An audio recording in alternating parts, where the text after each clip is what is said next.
What's up, everybody? It's your boy, the Italian Stallion, here for another episode of Rebels with a Cause. You know what time it is, baby. It is 9:30 Wednesday night, and it's time for that cause because that cause don't stop when the clock hits zero.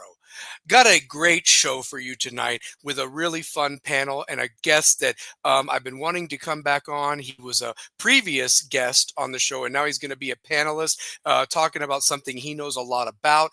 And I can't wait to hear his list as well as the other guys that you've seen before as they jump on. But got to do some housekeeping stuff first before we get here because we're so close. We got two-a-days already starting. They're about to start for some teams. We've transitioned from that 7-on-7 to now it is go time. It's the third quarter about to start, like our resident coach Shane O'Mac says. And we're transitioning from them 7-on-7s to those scrimmages to then we got the jamboree, and then it is go time, baby. We are a month away from today, from that first weekend of high school football. The 23rd falls on a Saturday. Games are going to be played that Friday, that Saturday. It just feels just like that first weekend of NFL when you got a Thursday through Monday slate, or you got a college football slate from Thursday through Monday, that Labor Day. You know what I'm saying? But it's here, and I can't wait to talk about it. But to bide the time, we're going to go on ahead and discuss, that topic of the greatest running backs of all time. But before we get into that, got a little bit of housekeeping things. I did want to mention, just for old time's sakes, that the views of this program are not affiliated with those of any other organization or of Knoxville West High School. These are our views. Also, if you are in that chat box, please point out if we've inaccurately said something in air, but also voice your opinions tonight. We want to know who you thought was a great running back and why.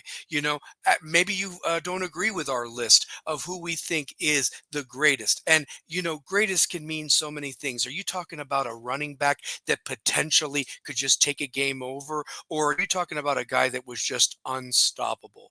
Or are you going to even talk about that guy that could have had that career, but just bad luck happened? We talked about basketball players whose lives or careers ended early for insignificant, surreal reasons. Same thing happens for football players and athletes in any sport for that matter. But the most important thing is that you at least get to chime in that opinion of what made them so special more than anything. Maybe they were just a career person that just got blessed not getting injured. Others made a mark in just a short time before a major injury stopped their career and what could have been even then. So can't wait to have that discussion. We're going to have a fun show tonight. Also, got to give some love to some of our sponsors. Got to give it to my girl, Kim Castle. Been open a year now at King's Chamber. Her new stylist, I believe, is starting this week. Can do some things that maybe Miss Kim has not offered before with the braids and things of that nature. But listen, the same thing goes. The treatment, the royal treatment at the chamber. Call. She books up fast. Closed Monday and Tuesday, Monday through Sunday. Get you a tasty beverage.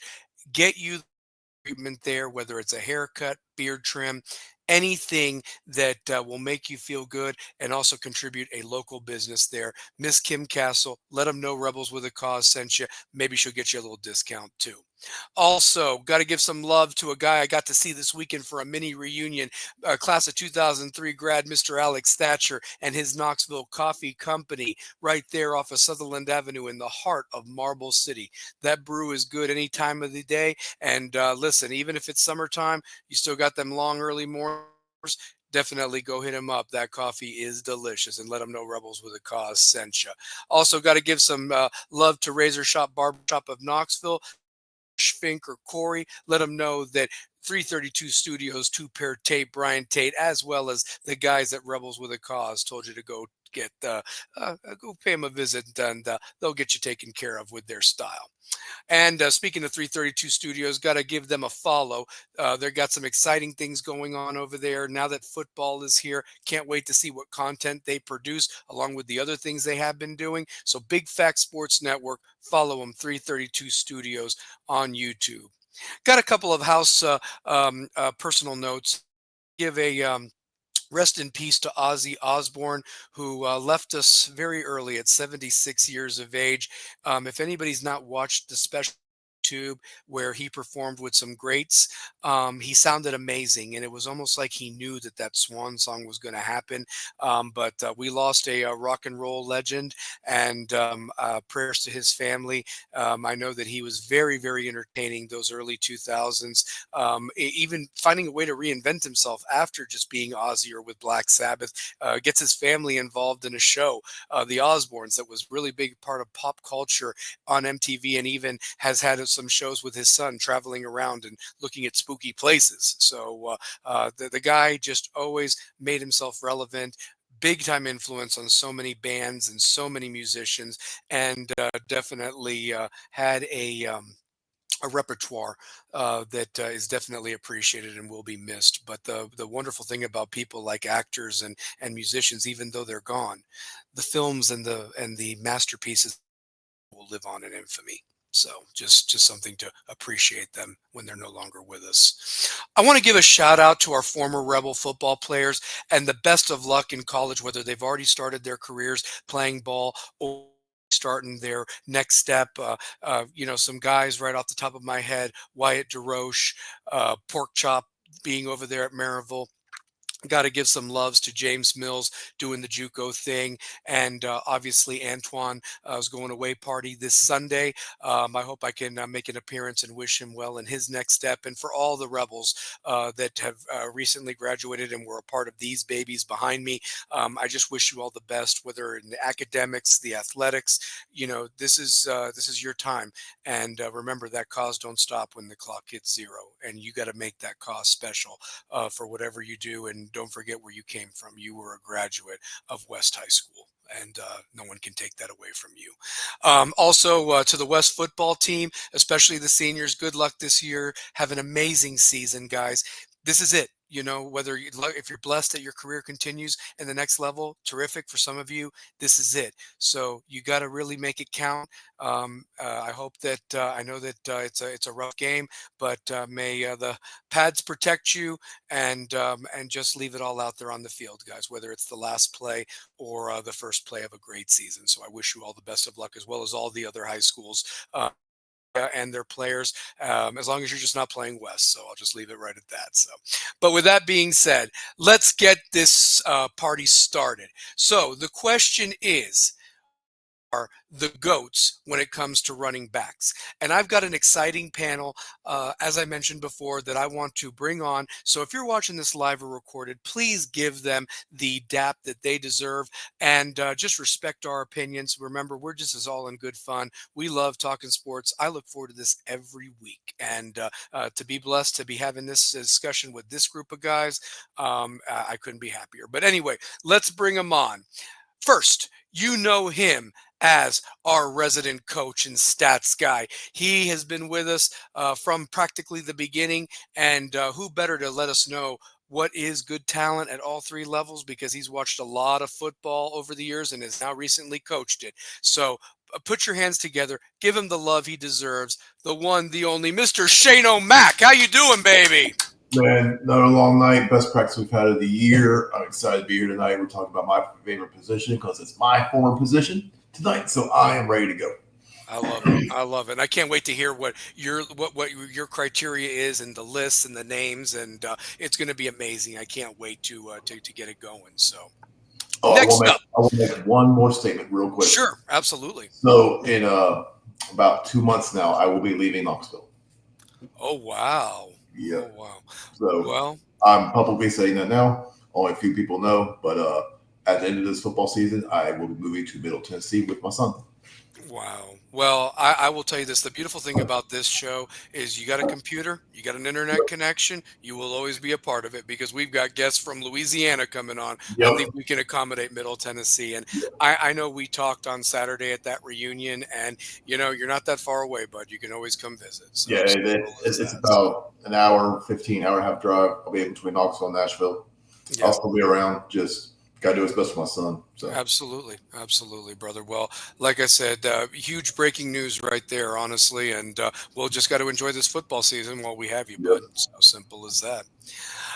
Next up, you know him as Big Game Kerry. But before I bring him on, why was he Big Game Kerry? Because he probably has watched some of the talent we're going to talk about when we mention high school running backs, but also he's watched a lot of football over the years, the college and professional level. So I'm sure he knows what's good. And hell, he had some of the best running backs I saw for one of his favorite NFL teams, the Bills. And I hope that at least one of them gets mentioned. But not the one you'd think that we're going to mention, but still one that I think is a really underrated back that really was in the discussion of those great Bills teams that went to 4 straight Super Bowls. But I know he's got a lot to discuss. But love that he's on the show as a panelist. Love his opinions. Give him the respect he deserves. Big Game Kerry Reeves. How you doing, baby? I'm doing great tonight. It's an honor to be on with you guys as always, and I'm looking forward to this. This is going to be a great discussion tonight. So I agree. One of my favorite positions of all time is running backs. This is going to be a whole lot of fun. Oh, yeah. Speaking of which, I did play scout team running back once, and I took a hit from Chris Ernst and Michael Lynn, and whether I was at Bearden at West, and I thought to myself, you know what? That's why I want to go back to wide receiver. I don't want to get hit by these guys. Yep. So But anyway, no, this is gonna be a great discussion. And now for our mystery guest, who better to discuss running backs than a guy that's coached them? Who's groomed them? I have seen him take guys that you would just look at and be like, that's a running back, and he has made them into 1,000-yard rushers. He's played the position. He has made state champion type players at that position. And I'm so blessed and honored he could be on because I know his schedule is about to just get like crazy busy, and I'm glad that I could get him on for this discussion. Everybody bring it up for a class of 94, former guest and a great assistant coach at Farragut High School, former assistant coach at West, state champion of the 2014 West Rebels, the one, the only, Coach Mark Giles at Farragut High School, baby. Glad to be here. Yeah. And it's 96, not 94. Oh, is it really? Okay. All right. Gotcha. Not that old. So. Okay. But you were on the 94 team. You were on the 94 team. That was my junior year. Okay. So. Gotcha. So you were all my cousins have played for Farragut. All of my cousins. Really? That's right. That's right. They have. So, yeah. Let's see. Dustin Bolin, Austin Bolin, Chance Bolin. Now, Dustin, I think one of Dustin's kids might be on the team. Might be on the team right now? Yeah. You got any Bolins? Maybe a freshman. Okay. That would maybe make sense. I know he's got 2 boys. I'm bad about keeping track of my family. Austin was there when they won the state championship. There was the backup long snapper for Tennessee. Oh, really? Mm-hmm. Wow. Yeah. Huh. I was lucky enough to watch my younger brother play for Bearden, and I had 2 cousins that played for West. One was a running back, one was defensive back. So I've seen a lot of football over the years. So Absolutely. It's been a lot. It's going to be a lot of fun. Well, Coach, thanks for being on because I know how busy you guys are in the middle of two-a-days. How's the team looking this year for Farragut? And what are you looking forward to now that football's almost here? I know you guys, the coaches especially, are really inkling for it at this point. Yeah, we're in the thick of things right now. Tomorrow morning we'll be up, 7 to 10, another shells practice and workouts, and I think this group of kids at Farragut has a shot to surprise some people, and I think we've had the ability to be good the last couple of years and have been surprising in different games. But let's just be honest. In comparison to how Farragut has been in the past, we've been a little mediocre, and so I think this group is trying to get over that hump and getting back to the standard that has been set at Farragut to win, most of your ball games, 7, 8, 9 games in a regular season, and that's always with a tough schedule. But Again, our first 5 games, it's just a juggernaut. You've got Sevier County, you've got Powell, you've got Upperman. Upperman might have their best team that they've ever had. Obviously, a lot is returning for Sevier County. So, and then Maryville's in that mix as well. So, there's those first 5 games are pretty tough. Coach, Yeah. where is Upperman located? Baxter, Tennessee. Say that again. Baxter, Tennessee. Yep. Okay, around Gainesboro. That's where I'm moving. Oh, really? Yeah. That's ironic, right That's there. very ironic. Yeah, I've got a connection with the school board out there, and trying to get a coaching position if there's one next year out there. So. Okay. Well, That's awesome. You're in That my is prayers awesome. for that. So yeah. Well, I might see you. I might see you that we play in the next 2 years. So Yeah, we'll see what happens. Fingers crossed. Coach, I know that you guys, had a big transition last year and so forth, but it looks like even with that schedule, you've got a really promising, season ahead of you guys. If you can, maybe steal some victories, there's a lot to be said about momentum.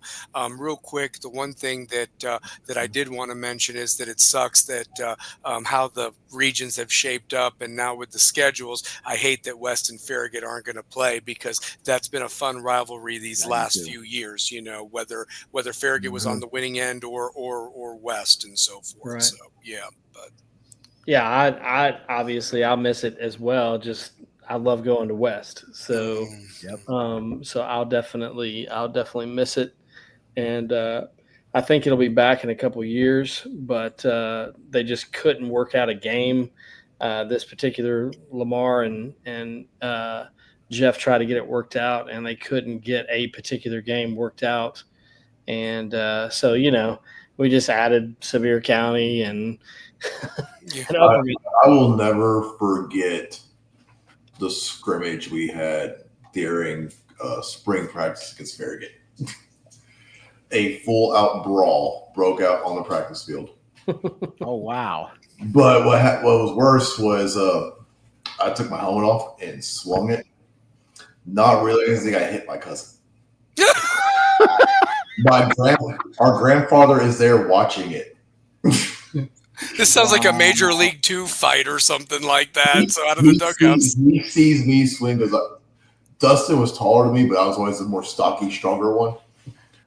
I swing, I hit him, not realizing it's him. My grandfather follows me home from practice. And it's like, you know what your grandma's going to do to me? You know what she's going to do to you? Her baby. Oh, man. I never heard the end of it for the rest of the year. It's like, I can only never around Dustin. I'm going to imagine. I can only imagine. Wow. So, yeah. But because we were doing Oklahoma's and they got a little carried away and we retaliated really quick. Sounds like Farragut and West. It does. Well, back then, though, all you do, like, everybody was up at the top of the bleachers looking down the practice field where the softball field's at now. So you could see everything. And of course, my grandfather had our numbers memorized, so he's like, "Oh, they're shaking. Oh, there's Dustin. Oh, God." Wow. That's true, because that was on the practice field, and now it's the softball field at West. Yep. So yeah, I mean, you're right. Mm-hmm. Yeah, I remember that. I tell my son that all the time. I'm like, dude, if I'm able to do that, you can do this. Mm-hmm. Absolutely. Larry Frank's going to be chiming in from the chat today, so always great to have his opinion, and definitely know he's seen some great running backs, whether down there in Louisiana as well as at the college and pro level. But let's get this debate started, guys. As I mentioned, who are the GOATs for when it comes to running? And the thing is football is such a unique sport that you have so many different positions that are crucial to a team's success. When you look at basketball, yes, you have 5 guys on the court, but it seems more and more that if you're just a player that can play multiple positions, defend multiple positions, you get that status just as an overall great player, not so much at a position. But in football, you got to have a great line. Even if you don't have a great line, if you're that type of shifty back or a power back that can generate your own offense, I mean, congrats, because there's been a lot of guys on this list that maybe they didn't have that type of blessing, and that they didn't have a great line in front of them, and they still made something great out of nothing and so forth. But let's get it started. I want to start at the college level, because it seems like we have an audience that loves college football, and who doesn't? I prefer it over the pros, but I'll still watch on Sundays. And again, the game has changed now to when it was back then. Remember, back then, running backs were like the horse. You rode that pony all the way, and now it seems like running backs don't get the love that they should deserve, and their careers are pretty much done by 30, and they're looking for the next best thing, because everybody loves the spread, everybody loves the passing game. Sure. But I'm going to tell you this though. There's nothing more than a running back taking a handoff, and when they break it and they're gone and there's nothing but the wind behind their back, it's like, see ya. I love that. And that will never, ever change for me, no matter how this game continues to evolve. But that being said, Shane, I'm going to start with you right off the bat. Give me a couple of college running backs. They don't necessarily have to be at UT.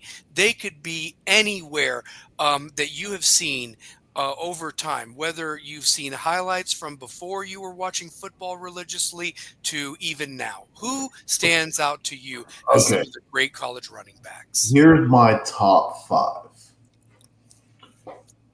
Archie Griffin, Reggie Bush, Ricky Williams, Bo Jackson, Barry Sanders. And that's in no particular order. That's my top 5. That's like 1 through 5A, but all legit beast. Change the game. You can even throw in why am I forgetting his name? Played for the Vikings. Went to Oklahoma. Oh, Adrian Peterson. Adrian Peterson, yeah. AP, yeah. Yep. AP. Yeah. Chatbox agrees with you on 2 right off the bat. Got to say Archie Griffin, the only 2-time Heisman winner of all time. Yep. Obviously, you got to mention Bo Jackson.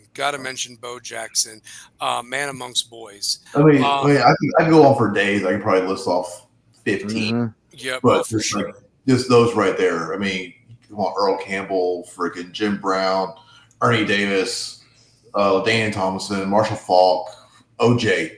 Shit, I mean, yeah, OJ has to be on there. OJ's got to be on there. So, yeah, I don't care if he sliced and diced. He also sliced and diced on the field.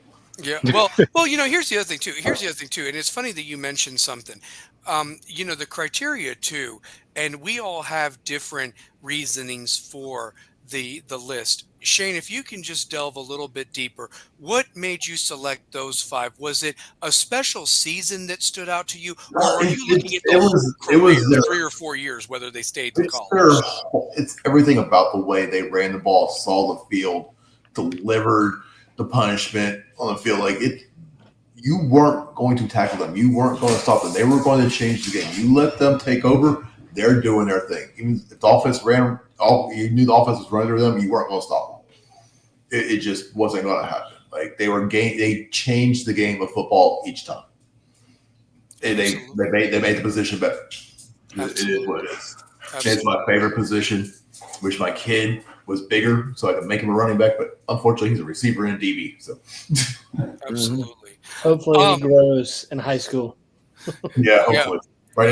Right now he's a whole 5 foot 82 pounds. So he's in 7th grade. Well, he was eating like a horse on Saturday, so he's killing me right now with how much he eats. Yeah, exactly. Larry had some other names that were interesting, and I was actually going to mention this guy because we mentioned Ricky Williams, and Coach, I'm not going to take anything from you because I know what a big fan you are of Ricky, and I'll let you talk about him. But I'm going to list these names right here because a couple of them were on my what if list, by the way. A couple of them were. Kajana Carter, who finished second in the Heisman and was a great tailback at Penn State University. Curse of the Bengals, man. We talked about the Bengals last week. Curse of the Bengals, man. Ron Dane, who I felt like he was like at Wisconsin for 8 years, but he legitimately was there for 4 years and really put Wisconsin and Barry Alvarez on the map during that time. So we already mentioned Archie Griffin. Earl Campbell Earl Yep. Campbell, It's one who of my had favorites. 8 solid seasons, and who knows what would have happened with injuries. I had mentioned him. The great Herschel Walker. I mean, Mhm. come on, Herschel Walker, who before Georgia is Georgia now, was the only thing about Georgia for many years Yep. and so forth like that. Watched And him run then, over Bill Bates at Neyland Stadium when I was 10 Yeah. years. yep. I see Um, that. He should have won multiple Heismans. Yes, he I should agree. have. They didn't He's- let him win as a sophomore or a freshman then. And it's a shame. Yeah. Mhm. Yeah, because honestly, I think Archie would have had some company with him, Yeah. honestly. So, yeah. Tony Dorsett, the great Pittsburgh running back, absolutely out of Pitt. And then not to mention Marcus Allen. Yeah, Mhm. absolutely. You got to mention Marcus Allen. So, yeah, the stable of tailbacks also, you could almost go into a discussion that certain colleges can make that claim um, for RBU. You know what I mean, type of a thing. But they had different eras of what they did, and you have to almost do that criteria. Is it because they were successful in the pros, or was it because they were successful that delivered national championships in college? You know what I mean? That type of Or, thing. You or mentioned Reggie Heisman's. Bush, or Heisman's, exactly. I mean, you Mhm. mentioned Reggie Bush. Um, uh, Shane, and I'll tell you this, what Pete Carroll did during that time, whether they were paying players or not, who gives a shit? But what I'm NIL's been saying going on is, the whole time, whatever you want to call it. yeah, the thing is that like if you were the running back, I used to look at Athlon Sports. Or rather, I guess it was the old rivals.com, Yeah. and then I forget who Scout got bought out. But anyway, you look at what USC had during that time. They had Lendell White, they had Reggie Bush, they had Herschel Dennis before he had injuries because he was a big running back. And then only to then be turned around that they start getting guys like Emmanuel Moody, who was a top running back, Stephon Johnson, Mhm. CJ Gable. These running backs were big time in high school. I don't know what the hell happened when they got to USC, but it's like I looked at it and I'm like, well, they all can't play, but they're all going to USC to be the next Reggie Bush and so forth. Well, But like when again, Alabama had that backfield of got everybody. So yeah, I mean, and that's the thing. And there was only one ball to go around. But I yeah. just you mentioned Reggie Bush, and I used to think about it, it's like, man, that guy would look great in Tennessee Orange, and so forth. But Mhm. they're all going to USC for whatever reason. So, but there's that. So, Coach, you've waited patiently. I wanted to get your backs at this level, and then Kerry, I want to go next to you after Coach. So You got it. yeah. Okay.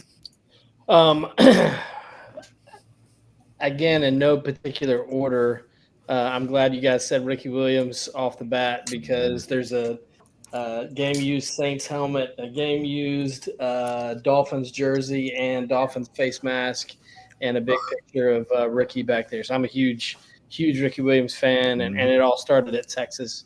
I think his career in college was incredible. I mean, he started out as a fullback and then had a couple of 1,000-yard seasons as a fullback and then transitioned to being moved to tailback. And then, of course, had that Heisman year that everybody, if you were alive back then and watched football, it's what a Heisman like season should look like. Yeah. And obviously Herschel, if you grew up in Georgia, you know who in the 80s and the 90s, you know who Herschel Walker is. He was everything to football. And like I said, he probably should have won multiple Heismans. If he doesn't go to the USFL, he probably has a ton of records in the NFL. Between the NFL and the USFL, he's got over 15,000 yards. Wow. But, he's only got about 8,000 in the NFL, which is why he probably won't be in the Hall of Fame, but probably deserves to. But when I think about other dudes, running backs, I think about O.J. Simpson. Yeah. O.J. Simpson in college kind of rewrote the record books. He kind of started that whole lineage of USC having all these Heisman running backs. A guy none of us have seen play I'm going to mention is Red Grange. The Galloping Ghost. I read a book on him and have mad respect for that guy. If you go back to his college career and then his pro career, he was really way back in the day like a Babe Ruth style running back. So I would challenge anybody to go read a book called The Galloping Ghost about Red Grange. He had a He ton. played in the 20s, right? Yes, and had a ton of just unbelievable college football game, 200-yard games, and and then I would throw Doak Walker in there, who the Oh, the yeah. Doak Walker. Oh, An yes. award named after. The award's literally named after him. So, Yeah, no, the award's named after him, so I throw him in there. And then when I think about guys that again had Heisman type seasons, I think about Barry Sanders. Mhm. I think about Bush revolutionizing football at time at USC. He was a different style running back, but was everything you wanted in a running back. And then I think about CMC too at Stanford. Man, I loved watching him. He actually broke Sanders' all-purpose yardage record, but then you had Derrick Henry that won the Heisman that year because he had 2,000 yards in the SEC. So you had Derrick Henry and McCaffrey. And I think Derrick always felt like CMC should have won the Heisman that year. I know they had that conversation and they had a huge mutual respect for each other. But then the last thing I'll mention about college running backs is I would mention duos, and Tennessee's had some of the best duos and trios. You've had Aaron Hayden and James Stewart and Charlie Garner. Then the national championship year, you had Jamal Lewis, Travis Henry, and Travis Stevens. I mean, and then I think about groups like Arkansas. When Arkansas had McFadden, Felix Jones, and Peyton Hillis at fullback, I mean, those were some freaking awesome offenses to watch because of those guys. And I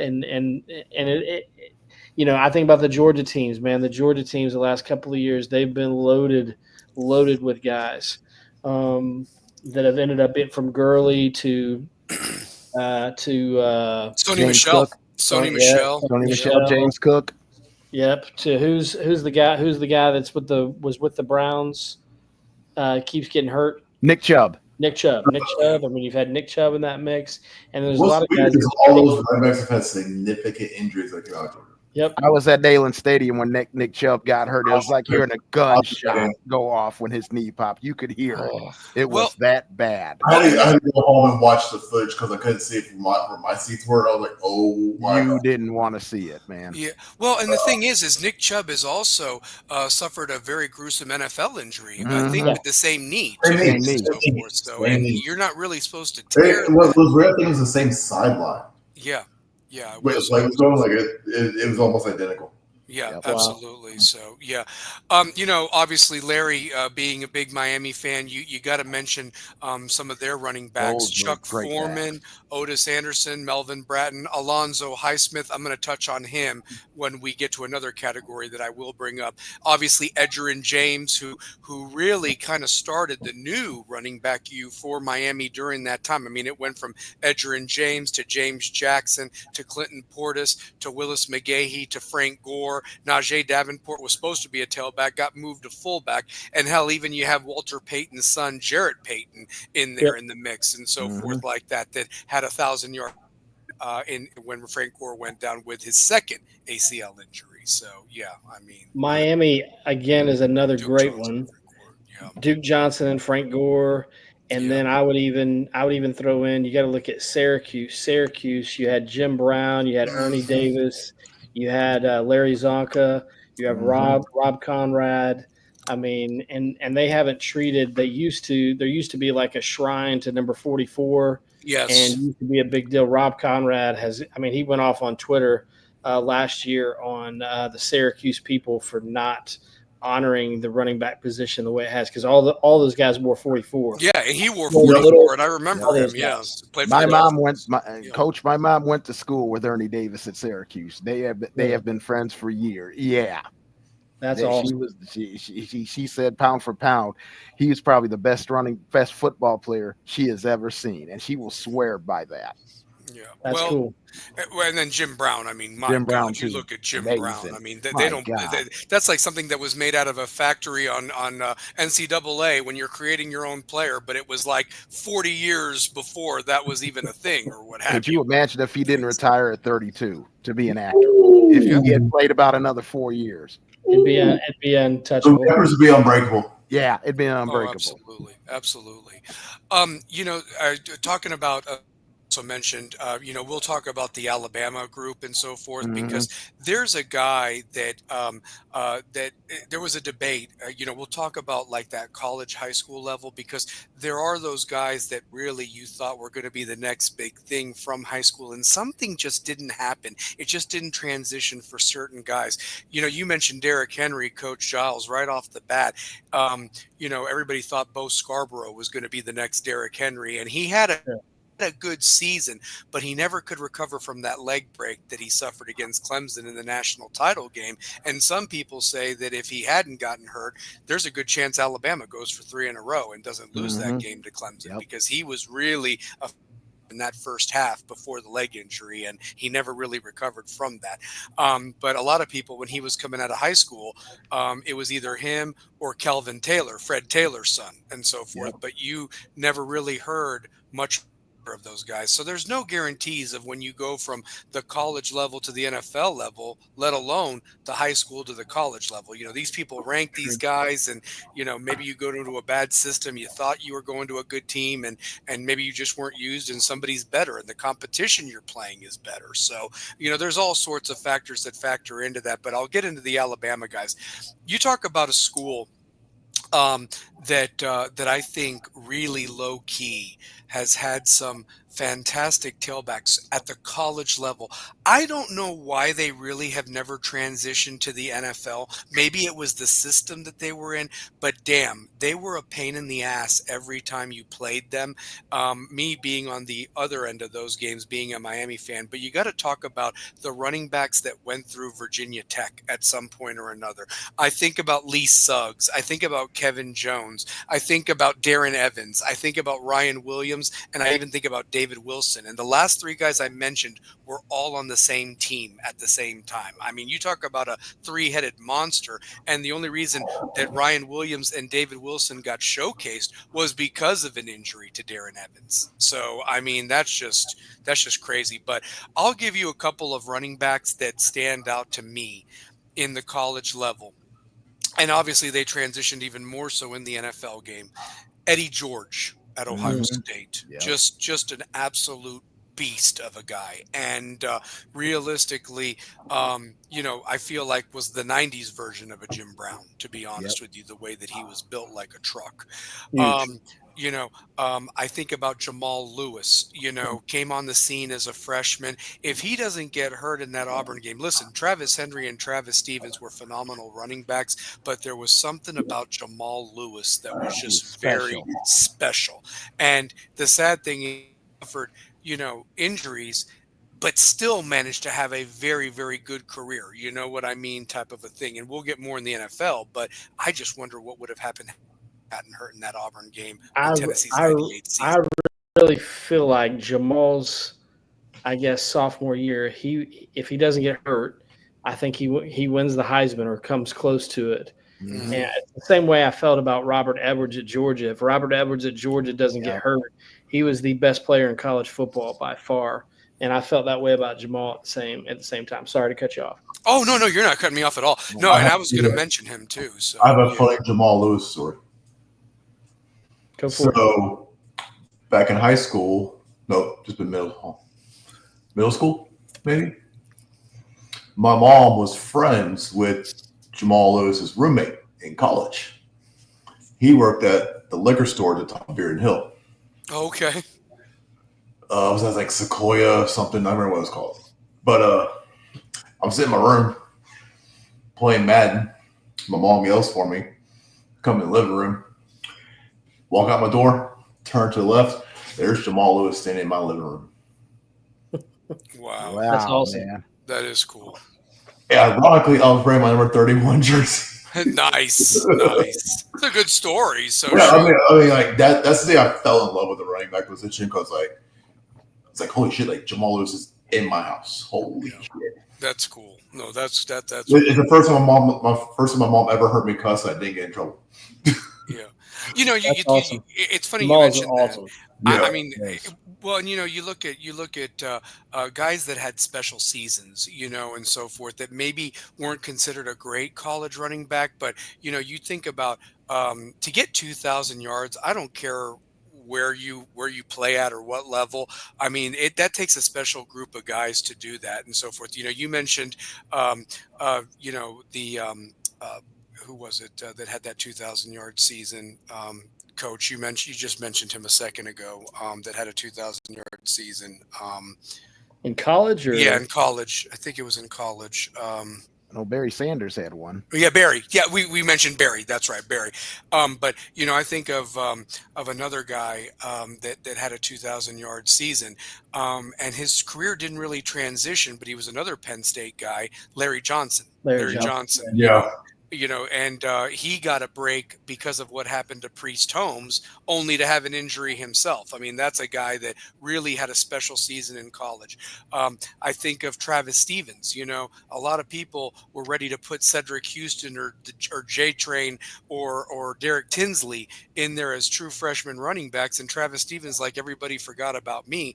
And Travis Stevens has like the record for most yards in a season and so forth for Tennessee, and he was the third string back behind Jamal Lewis and Travis. Was All-American. Was an All-American. Led the SEC in rushing. Yep. Yeah, exactly. And was the reason why Tennessee finally Should got have won that the Doak monkey off their Walker that back. year. He should have. He got the monkey off of his back, Tennessee, to finally beat Florida in the swamp. And Steve Spurrier, we didn't know it. I think I told you guys this though, but I played with Travis in middle school. So his dad and my dad were both stationed at Fort Campbell. Okay. And, so we all through middle school, we played in the championship games together. In fact, there's a on Travis's YouTube channel. He's got a thing. He was 44 and I was 44, and there's a couple of plays where we're tackling each other and hitting each other. It's pretty cool. I love it. But Travis, man, from the time he was in middle school, elementary school, he was scoring 5-6 touchdowns a game. He's always a dude. So yeah, for sure. Another guy that stands out to me, Sean Alexander. Mentioned Alabama running backs. Yeah. This guy was just the absolute reason why Alabama, as badly coached as they were during that time in the DeBose years, they were in the that's a guy that could have been considered a Heisman because of how important he was to the team. If he's not getting his yards, they're not winning that game. Simple as that. We haven't mentioned SEC teams who's had a great college career. Darren McFadden.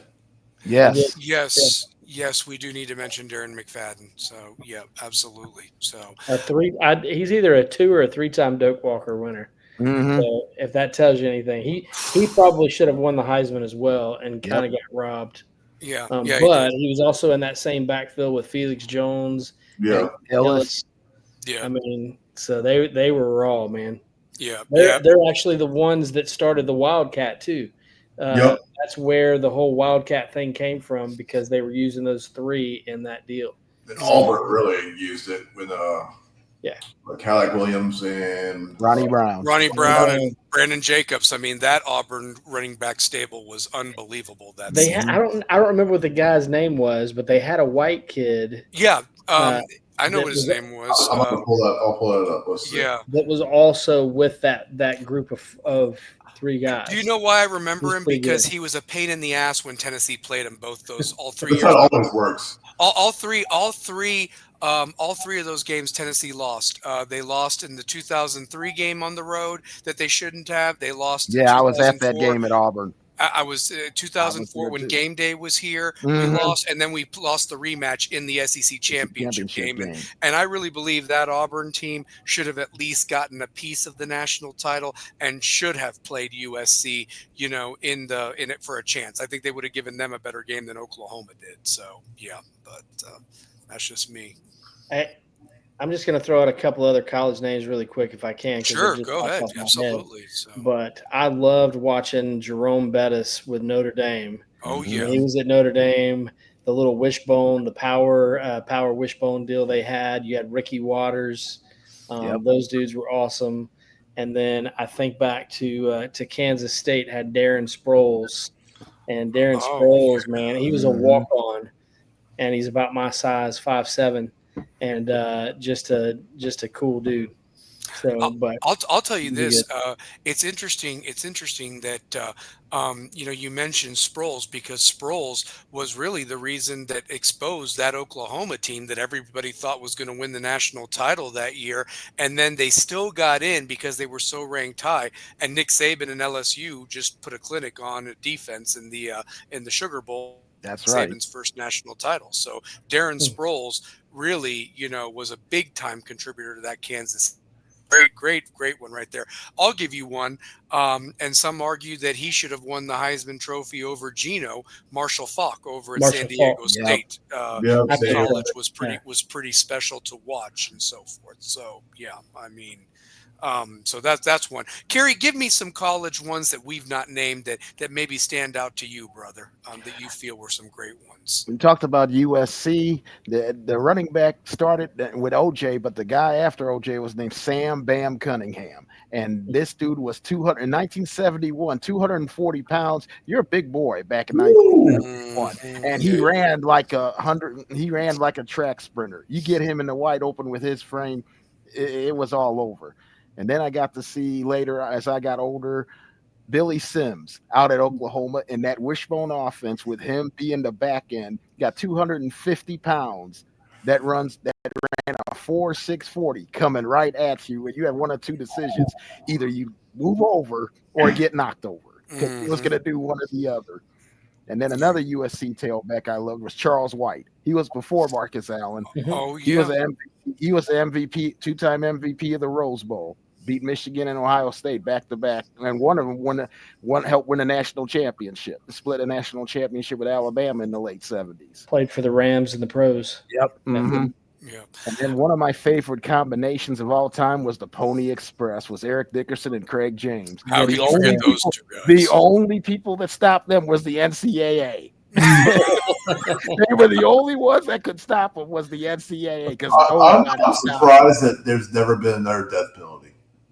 They've never survived. It almost came close to Miami with that Nevin Shapiro scandal. It came close. So they're just now finally getting over the death penalty. I'm glad to see SMU back, though. I am too. Who cares? Y'all paying players? Everybody's been doing it for years. Yeah, and I love watching. It's like steroid era in baseball. Baseball is better with steroids. Well, the players let's enjoy football. I've got a couple of other running backs that stand out to me as great college running backs. And, Kerry, you just mentioned a dude that was like really huge. I'm going to talk about a guy that was a scat back, and it may not be popular. I know Two-Pair, if he was on here, he'd agree with me. Warwick Dunn for Florida State. Yes. I mean, a little guy, but he was tough. And here's the thing. Him and Allstott in that backfield, when it got to the NFL, that was amazing to watch for the Buccaneers, when it transitioned. So, yeah. Warwick Dunn was like Ron Dane to me as far as it seemed like he played for 8 years because he started as a freshman. He did. And played all the way through. And Warwick is not a big dude, man. I've been right next to him. My roommate played for the Falcons when he played for the Falcons. And dude, he is not. He's 5'10", but he is really, really small. Like, he's not big. But man, very few human beings can move like he can. Absolutely. You know who I wish had stayed at continue to be a great college running back? Jalen. Jalen Hurd. Yeah. Yeah, he would have been great for us. He was 200 yards away from breaking Tennessee's all-time rush record as a junior. Yeah. Halfway through the season. Yeah. And you had Alvin Kamara. That whole team was just completely mismanaged. But he quit after the Georgia game. He ran like Eddie George. Mm-hmm. Yeah. And just a little bit more elusiveness. Had he stayed at that position, he would have had a better career, I think. But I think with his high school running and way Butch Jones just mismanaged him, destroyed his career. Because he went from being a huge frame playing running back to trying to slim down. His body wasn't prepared to be a receiver. He should have stayed at running back and been used better, but he was an amazing running back here at Tennessee.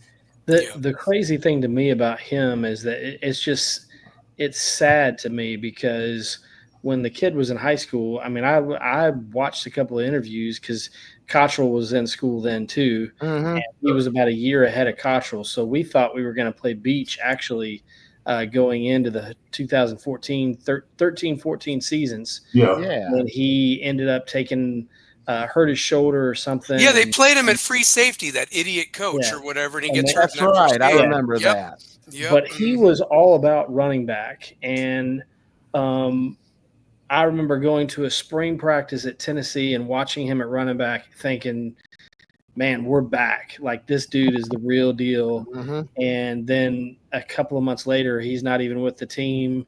And I mean, so I agree with you, man. He's one of the biggest, to me, what ifs ever. Yeah, what ifs and disappointments. Like, my cousin was on the team during that time frame, also, and he flat out told me that he went through the Derek Dooley to Butch Jones era.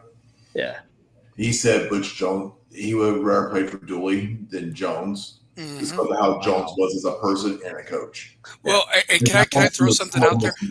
Butch Jones single-handedly held it against any Dooley holdovers. I think that if you know how we've talked about you play in the area that you played in, but how everybody just changes teams now and there's no penalty for sitting out, those Dooley players should have gone somewhere else and they maybe would have gotten a fair shot somewhere else, you know, and would have been appreciated. George Bullock, the kicker for West, that was phenomenal. He was at Tennessee. Great kicker. Jones would come and harass him weekly, just trying to get him to quit, to give up his scholarship so somebody else could take his scholarship. And I know that personally from stories that I got from George. I've talked to his dad. I've talked to his dad, George. My cousin was not allowed to dress for a single away game. Yeah. Or he got to dress for home games, obviously, but like he never got to experience the away game experience ever. Exactly. Yep. He literally gave he had one more year of eligibility, and he had we had a family meeting. Everybody's like, "Hey, like, what do you want to do?" He's like, "I'm done." So he ended up taking a position with D1 out in Nashville, with Bartholomew was running that one out there. Joe Bartholomew. Yep. I'm just going to throw this. I'm just going to throw this out there to finish the Bullock story real quick. And Michael Parlardi sucked. I don't care what he was ranked. I mean, how many big game kicks did that bastard miss? The only one that I think that he actually made that was worth anything was the South Carolina game that got tossed at home. The one where we're all sitting in front of the TV like, please, God, make this goddamn kick. Yes. No, it was terrible. I mean, like, and you're telling, and then he throws Bullock a bone on senior day. They're beating the piss out of Vanderbilt or whoever they were playing, and Bullock does get in the UT books as a West kicker, kicking the extra point. Whoopee. You know, that should have been your kicker for 3 years there. He has still a longest yard field goal in West history, right, Coach? I mean, in my opinion. So what a tremendous kicker he was. My God. I'm so curious how West had Colquitts and they weren't kicking. No, I had Colquitts at Bearden. I had the Colquitts at Bearden, and I can tell you what. I got one that's going to be a punter this year, I think. Oh, you got one that's going to be a punter? Okay. Yeah, one of the brothers is going to be a punter. Whose son is he? Dustin's sons. Okay. One of them graduated already, but one of them I went to church with the Colquitts. Their parents were my Sunday school teachers my sophomore year. Mm-hmm. So, and then my sister dated Britton at one point. Yeah, I had Britton and Dustin at Bearden when I was an officer. I had them both there, and man, I could watch them kick all day because, geez, legs they both had, especially Dustin could kick he could kick a mule. If he had to kick a mule, he could kick it. I know too many stories about Britton that I will not share. Yeah, we'll keep it PG. We're not near anywhere close to Rebels After Dark yet. So, unfortunately, I know a few too. Yeah. A couple more guys that I just wanted to mention. Maybe they weren't all-time greats, but they were definitely important to their team in regards to not only the position, definitely could change a game. I'm talking about they take the ball, they're gone, that type of a thing, or the defense just didn't want none. And a guy that stands out, and maybe nobody remembers him, he was a big running back for Texas A&M named Jamar Toombs. And I remember him. he just, nobody wanted to tackle him. That was the problem and everything like that. And I almost watched Texas A&M, and they should have upset that Oklahoma team. I mean, he was in that end zone, and all those service guys with their girlfriends, they kept showing him on TV kissing because of every touchdown he kept scoring. So that stood out to me more than anything. Another guy that stands out to me that was probably in Ricky Williams' shadow, but I think a very important to Texas during those years that they were kind of in Oklahoma's shadow, Cedric Benson at Texas, by the way. He was a solid just specimen of a running Think about back. Texas, man. You had him, Priest Holmes, another Priest Holmes, Cedric Benson. You had that's a backfield too. But my favorite player, the biggest what if for me is Chuck Webb. Chuck Webb here at UT, oh my God, could have been one of the great. Could have been one, and Reggie Cobb. That was a great combination. But Chuck Webb had something special. That dude was a home run threat every time he touched the ball, and they were trying to get the ball in his hands so many ways. But if he doesn't tear a knee, that kid could have been one of the all-time greats. Yeah, absolutely. Well, and to throw out my last favorite one that I like to watch and was definitely played bigger than he was, without a doubt, James Littleman Stewart over in Tennessee. He was fantastic player. Charlie Gardner. Charlie Gardner. One of the fastest guys I've ever seen in my life is Charlie Gardner. Yep. That dude could run. Yeah, and we mentioned the Auburn guys, the Cadillac Brown. Was all over. Yeah, Cadillac, Ronnie Brown, Cadillac Williams, Ronnie Brown, and then there's one more running back that really stands out to me. And I'm trying to remember which team he played for, but he was Stephen Davis. Yes, who did he play for? Stephen Davis, Carolina. Played for Carolina. Yeah. He almost won a Super Bowl against the Patriots. That's right. I remember that. So yeah. Well, let's transition to the pros. Let's talk about the pro backs and so forth, because I did mention that I was going to mention who my favorite running back was, and I would say that he's definitely in the conversation of NFL running backs, and that's got to be Sweetness himself, Mr. Walter Payton. That was my favorite running back of all time. I fell in love with football watching Walter. Sweetness. So yeah, for sure. So, but he stands out to me. And then, of course, I mentioned at the beginning, I think a running back that doesn't get enough credit. And I mean, obviously, being a Dolphins fan at the time, he made me pull my hair out. But that's the thing. I, being a fan, can give credit where credit's due. I may not like the team, but I will appreciate and say, damn, he would have looked good in my team's colors. And that's Thurman Thomas of the Bills, by the way. I think that Thurman Thomas, man. I got to see him play many times. He was awesome. So, was phenomenal. So, really brought the all-purpose back into the play. Him and Marshall Faulk brought that all-purpose mentality. They started the all-purpose stuff, and they both of them breaking records, all-purpose yards, running, receiving, incredible. Just at Oklahoma State, he basically kept Barry not on the bench, but they had to play Barry at fullback. Yep.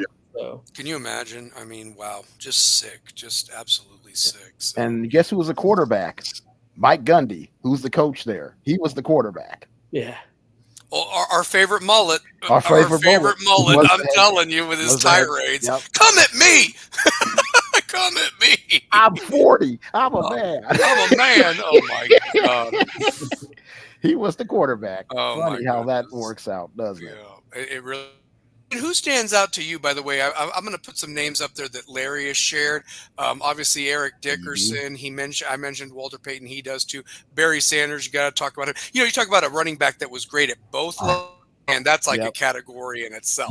Honestly, Larry Zonka was mentioned. Larry Zonka was mentioned by you, Coach at Syracuse. Franco Harris. Yep. Absolutely. OJ Butcher Knife Simpson, absolutely. And you know how to slice that, boy.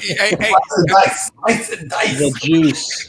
And let me tell you this, LT, the pride Yes. of Texas Christian Yep. University, that transitioned LT. to the Chargers. So If yeah, the glove does not fit, you must acquit. Quit. that's right, man. Adrian Peterson, man, he was Yeah, another one. Adrian Peterson. Yeah, at both levels. At both Yeah. levels, he was huge. So yeah. But Shane, who are some NFL running backs that maybe stand out to you that you just love to watch play, but also really just brought it every Sunday, any given Sunday? So yeah. So really, the one that made me fall in love with the running back position NFL wise was Barry Sanders Yeah, all day. I could see I that. mean, I wish he had to play for Detroit and what his career could have been had he not had to be there. Behind a for me- shitty offensive line. Behind a shitty Yeah, offensive oh line. God. Yeah. So for me, it was Barry Sanders, Eddie George, Yep. Marshall Faulk are the ones I grew up watching. Mhm. But when it comes to when I started watching highlights and really falling in love with position, Walter Payton, OJ, Jerome Bettis, The bus, yeah. Dale Sayers, just like I love the position. Like I can go on for days on like every single running back that you consider the greats because they're all amazing. One that I wish Emmitt Smith had not gone to Arizona to break the record. No, he broke it in Dallas. He broke it in Dallas. Then he went to Arizona. That's right. But because that's what his final season there. They took off to Arizona to kind of keep high the stats. I wish he just retired after he broke the record in Dallas. It just felt weird seeing him in Arizona. Mhm.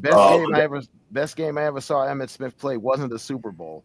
It was in '93 when they had to beat the Giants just to make the playoffs. Yeah. And he's running with a separated shoulder and runs for almost 200 yards. Yeah.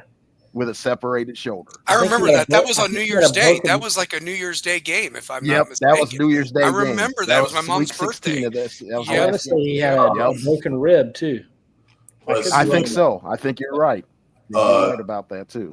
Let's see. Obviously, Giants fans still talk about that. So. Adrian Peterson was amazing in the NFL. Warwick Dunn, LaDainian Tomlinson, Marcus Allen, Edgerrin James, Steven Jackson with the Rams, Fred Taylor. Does Adrian Peterson still have the all-time record for a game? I think he I does. think he does. Yes, think he 296. Yeah. Mhm. 296. Jamal's at 295. That's Jamal. right. A player that I loved watching as I was older, Chris Johnson with the Titans. Yeah. Oh yeah, yeah. CJ. No, I mean he had that 2,000-yard season. He was he was also the NFL's fastest man 2 times. Yeah, well, he ran 4.28. Yep. Yeah, remember they had him race a cheetah. Remember that and so forth. In one of those things, and it was funny. Let's not forget Beast Mode, Marshawn Lynch. Oh yeah. Larry mentioned him, Marshawn. Jamal Lewis in both his Ravens and Browns days, which is so weird to me because Corey the Ravens and the Browns, and it's basically the same franchise at one point. Yeah. Oh yeah, for sure. Clinton Portis. Yeah, Clinton Portis. Yep, for sure. Miami guy. Yeah. I'm going to throw a name out there. Yes, he is in the top 5, but I'll tell you this: after he suffered his second torn ACL, the fact that he lasted as long as he did with 2 bad knees, and if anybody ever watched him in mop-up duty for the 2001 Miami Hurricanes, Frank Gore was phenomenal, and realistically brought a legitimacy to the 49ers that I'm glad that McCaffrey is able to do now, and so forth and everything. But realistically, like Gore really had the 49ers Super Bowl. They came up short, obviously, but I mean, it's just crazy. 1,000 yards.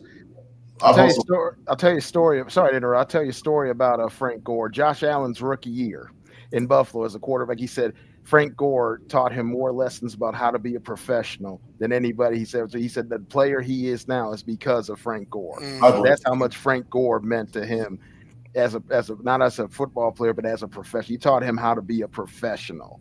Frank Mhm. Gore is one of the, and a lot of people around the league have said that about Frank Gore, how professional he is and how he teaches the young kids how to be a professional. Oh yeah, His word is like overcame gospel. he overcame a learning disability, Hmm. and the fact that his mom passed away because of kidney Yep. failure and issues and so forth, and was still able to do some phenomenal things. And he was one of the best running backs in Miami-Dade history. Transitioned to Miami, had a pretty good career despite the knee injuries, Yep. and then ends up. I made a comment. Listen, Willis McGahee was built like a freak, had a phenomenal year before the major knee injury against Ohio Hmm. State. But I've asked the question to Miami fans: if Frank Gore's running behind that line, how many yards does he get? Because Willis finished with about 1,700 and touchdowns. Somebody said Frank Gore would have had over 2,000 yards and probably How he's 35 how he's touchdowns. not in the Hall of Fame yet is absolutely amazing to Yeah, me. He I'd say will the be. same thing To about Reggie see that. Wayne being a wide receiver. Yeah, Different position, but Yeah. why is Reggie Wayne not in there yet? Either. I mean, exactly. that's crazy to me. So yeah. Um, Um, who else? Who else, guys? Yeah. Derrick Henry, hands down. Mm, Saquon Barkley. Saquon. Yeah. Saquon, Terrell Davis, Yeah. Oh yeah, TD all day. TD. Coach, before I get to you for your NFL guys that I'd like you to name, there is one running back that I do want to mention at the college level, because, again, he played on a team that he was very important to. And what's hilarious enough is that there was another teammate of his on that same team that went on to have a phenomenal NFL career by the name of Cordell Stewart. This guy was the former Heisman winner, and unfortunately, injuries and life ended it much earlier. Rashawn Salam, I forgot to Yeah, mention, by the way, is the college greats. 94 Heisman winner, just career. Him and Kajana Carter, just bad luck. They were supposed to be surefire hits in the NFL, and it just didn't happen. Bad luck and injuries. And we'll talk about the what if game, but I did want to mention him as a great college running back, Rashawn Salam, and was very important to the University of Colorado and Cordell Stewart in that team. So yeah, but Coach, give me some great NFL running backs that really stand out to you. By the way, so Are we on me? yep, yes sir. Oh, okay. Well, first off, I mean, when you think about the NFL, there's 30 with the way passing is today. hmm There's only 32 guys that have ran for 10,000 yards or more. So I think in the future you're going to see a lot of these 10,000-yard rushers like the Eddie Georges, the Ricky Williams, the Fred Taylors, the Steven Jacksons, those types of guys. I hope they all get in, because to me it's like 500 home runs. yeah, If you hit 10,000 yards, especially in today's game, you're not going to see very many do it. You're going to see Derrick Henry, who is at 11,000 and something now. You had Ezekiel Elliott, who was super close, but probably not going to get it. You might see Saquon, you might see CMC if he stays healthy, but you're just not going to see too many guys in the future because of the way the NFL is hit 10,000. So hmm you've got 32 guys that have hit 10,000. You've had 9 guys that have had a 2,000-yard season. You've had 3 guys who have had a 2,000-yard season with 1,000 rushing, 1,000 receiving. yep. But if I were to go through and name I would name guys right now that are retired. I won't name guys that are playing. I get it. But Jim Brown would be my number one. Mhm. Most of these guys, it's funny, like I want to interject when you guys are saying a lot of guys' names like Marcus Allen and Mike Allstott and all these people that because some of these guys I just met about a week ago, and then others I've met in the past. Wow. But I did have a chance to meet Jim Brown, Wow. and I had some high school kids with me, That's awesome. and the conversation I had with him about high school football and him finding out I was a coach and had kids with me was one of the coolest things that I've ever experienced with an athlete. And but he basically talked to us through these other people that were getting autographed, and then ended up taking a picture with us. And That's sweet. which you're not supposed to in those things. You pay money to do that. Mm. And in fact, they cut him off right after that. But he was adamant that we were going to get a picture with him. So Jim Brown, man, super. I mean, and you Yep. think of all the things he's been through with the civil rights movement, all those things. Mhm. But man, Jim Brown in 9 years won 3 MVPs and was an 8-time rushing champ. Nobody else even comes close to that. Emmett and Barry have 4. Now Barry could have had more if he cared about it, um, but that's why Jim Brown would be my number one guy because again, Easily. if he had not retired to go to Hollywood, who also he was the first black guy to kiss a white girl on film, just Yep. in case That's anybody else right. is wondering. But Jim Brown, man, super cool guy. I ended up going to Atlanta. He had a top golf thing during the Super Bowl, the last Super Bowl there, and ended up getting to hang out with him there as well. And he's just a super cool dude, man, super cool guy. But Barry Sanders would be my number 2. Anytime somebody 5'8" can do what he does, me being 5'7", I mean, Mhm. guy had a 40-inch vertical. The things Barry did, I don't think we'll ever see again. But then Walter Payton, Sweetness has got to be up there. Yeah. Eric Dickerson, one of the, everybody's impressed with Derrick Henry and the big back that he is. But man, Eric Dickerson was like a Yep. giant deer. Like Mhm. in his first 4 or 5 years were uh, nobody will ever probably have as good a 4 or 5 first years. Um, Terrell Davis was very similar to Eric Dickerson. I would throw TD in there. Marshall Faulk, one of the best all-around backs. Adrian Peterson, Emmett Smith. I think you got to put Emmett in the conversation because of longevity. Mm-hmm.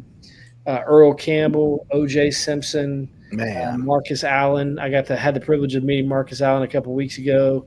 Super, super cool guy. Also had the privilege of meeting John Riggins.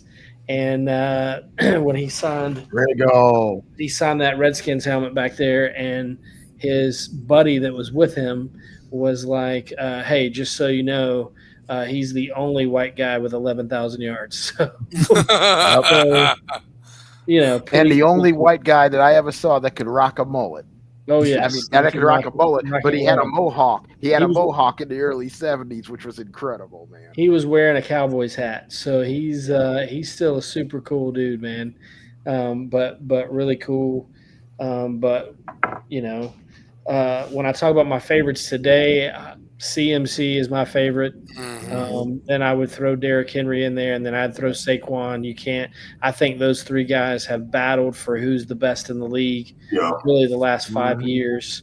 And if Saquon and CMC had stayed healthy throughout that whole time, I mean, people don't realize how hurt Saquon has gotten too. People call CMC a glass house, but he's going to have Well, a good season I with think him. Carolina overly used CMC, and now we're seeing the effects of it because that was the Yep. offense after they got rid Agreed. of Cam. So like, you're running the ball through him, so the wear and tear came a lot quicker. And the way the running back position is now in the NFL, it's the way the receiver position was back in the earlier years when a lot of us were watching it. It's like, oh, we just reload a receiver real quick. Now you can reload running back because they're a dime a dozen, and they don't get the contracts that they used to get because you get the first contract out of them. It's all right. Let me get the next one. And as bad as Saquon had it, as bad as CMC had it in Carolina, Saquon had it just as bad with the Giants. He had terrible offensive lines. Yeah. Terrible. Going back to I don't know college, time. going back to college real quick, and then into the pros. Alvin Kamara. Yes. Yeah. Had he been used appropriately at Tennessee, Oh yeah. his NFL trajectory would be a little bit different too. But luckily, Bush didn't use him the way he should have. Mm-hmm. And he's done an amazing pro career. Yeah. Coach, I wanted to ask you something. You know how you were mentioning the 10,000 yards mark or what have you? Yeah. A guy that was just 70 yards from that mark, but still had a phenomenal career. And I have to respect a guy that kind of calls it quits or whatever. We mentioned Clinton Portis in college. Clinton Portis was pretty amazing to watch in the Mhm. No, he NFL. was. 75 yards short Now, I know he did the cross-dressing thing just to get attention. He was like the Dennis Rodman thing Yeah, there I at was the going to say end. he was Robin in the NFL. Yeah, he was the Dennis Rodman, but damn, he backed it up, and I still think it's unbelievable that Butch Davis did not draft him because of some beef they had. Like really, a lot of people don't realize this, that the reason why Clinton Portis went where he went is because he was really should have gone to the Browns, and Butch Davis Yep. didn't take him or what have you, and it was really Which is the crazy. beginning of the end of Butch Davis, and it's like you recruited this guy. You got him to go to Miami because he grew up a Gator fan up there in that northern Jacksonville area, and Spurrier wanted to make him a DB for damn sake or whatever like that, Yep. And then you're not going to take him as an NFL player? Oh, and he just won a national. I mean, you're dumb as hell, man. Honestly, sometimes. So yeah. So, the great Troy Smith is on here, former West Rebel, class of 2001, if I'm not mistaken. So yeah, we said Barry Sanders. Yes, sir, we have. I'll give you guys a couple of names. That Larry mentioned Sean Alexander. I think Sean was a huge player. As special as he was to Alabama, it was Seattle, right? He played for the NFL, so he was a big time. It's like he had to be like one of the first people you took in fantasy back in the day because you knew he was a touchdown maker and it was about touchdowns. So he's one of the few MVPs. He was the 2005 MVP. That's right. So and now I think CMC deserved it a couple years ago, and I think Saquon should have gotten it last year. But it's just a quarterback league now. They're just not going to give the MVP to a running back, which is kind of sad. But Sean Alexander, man, was really good. But he was an MVP in 2005. He also mentioned, we were talking about some others. I saw some of the other names that he mentioned. He mentioned Corey Dillon, who's so underrated. Oh yeah. He mentioned Terrell Davis. And I don't know if he mentioned Fred Taylor. Fred Taylor was so underrated.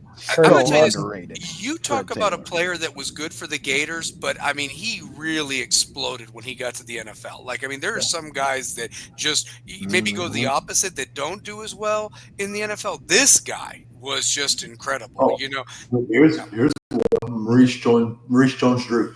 I was waiting for somebody to say Maurice Jones-Drew. So, yeah. Pocket Hercules. I hated him as a Titans fan.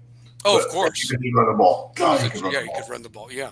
And that's another guy that was good at UCLA, made a name for himself against USC, got himself drafted, and really did well with the Jaguars, if you think about it. So, and guess what he did in high school? He played for De La Salle, and they ran a split back veer. That's right. Yep. Yep. So for sure. Split back veer.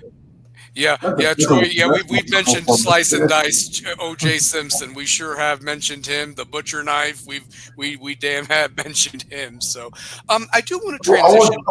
I want Troy's perspective on his college. Yeah, Troy. If you got great college running backs, NFL, high school, start putting them in the chat. I want you to throw it out there for sure.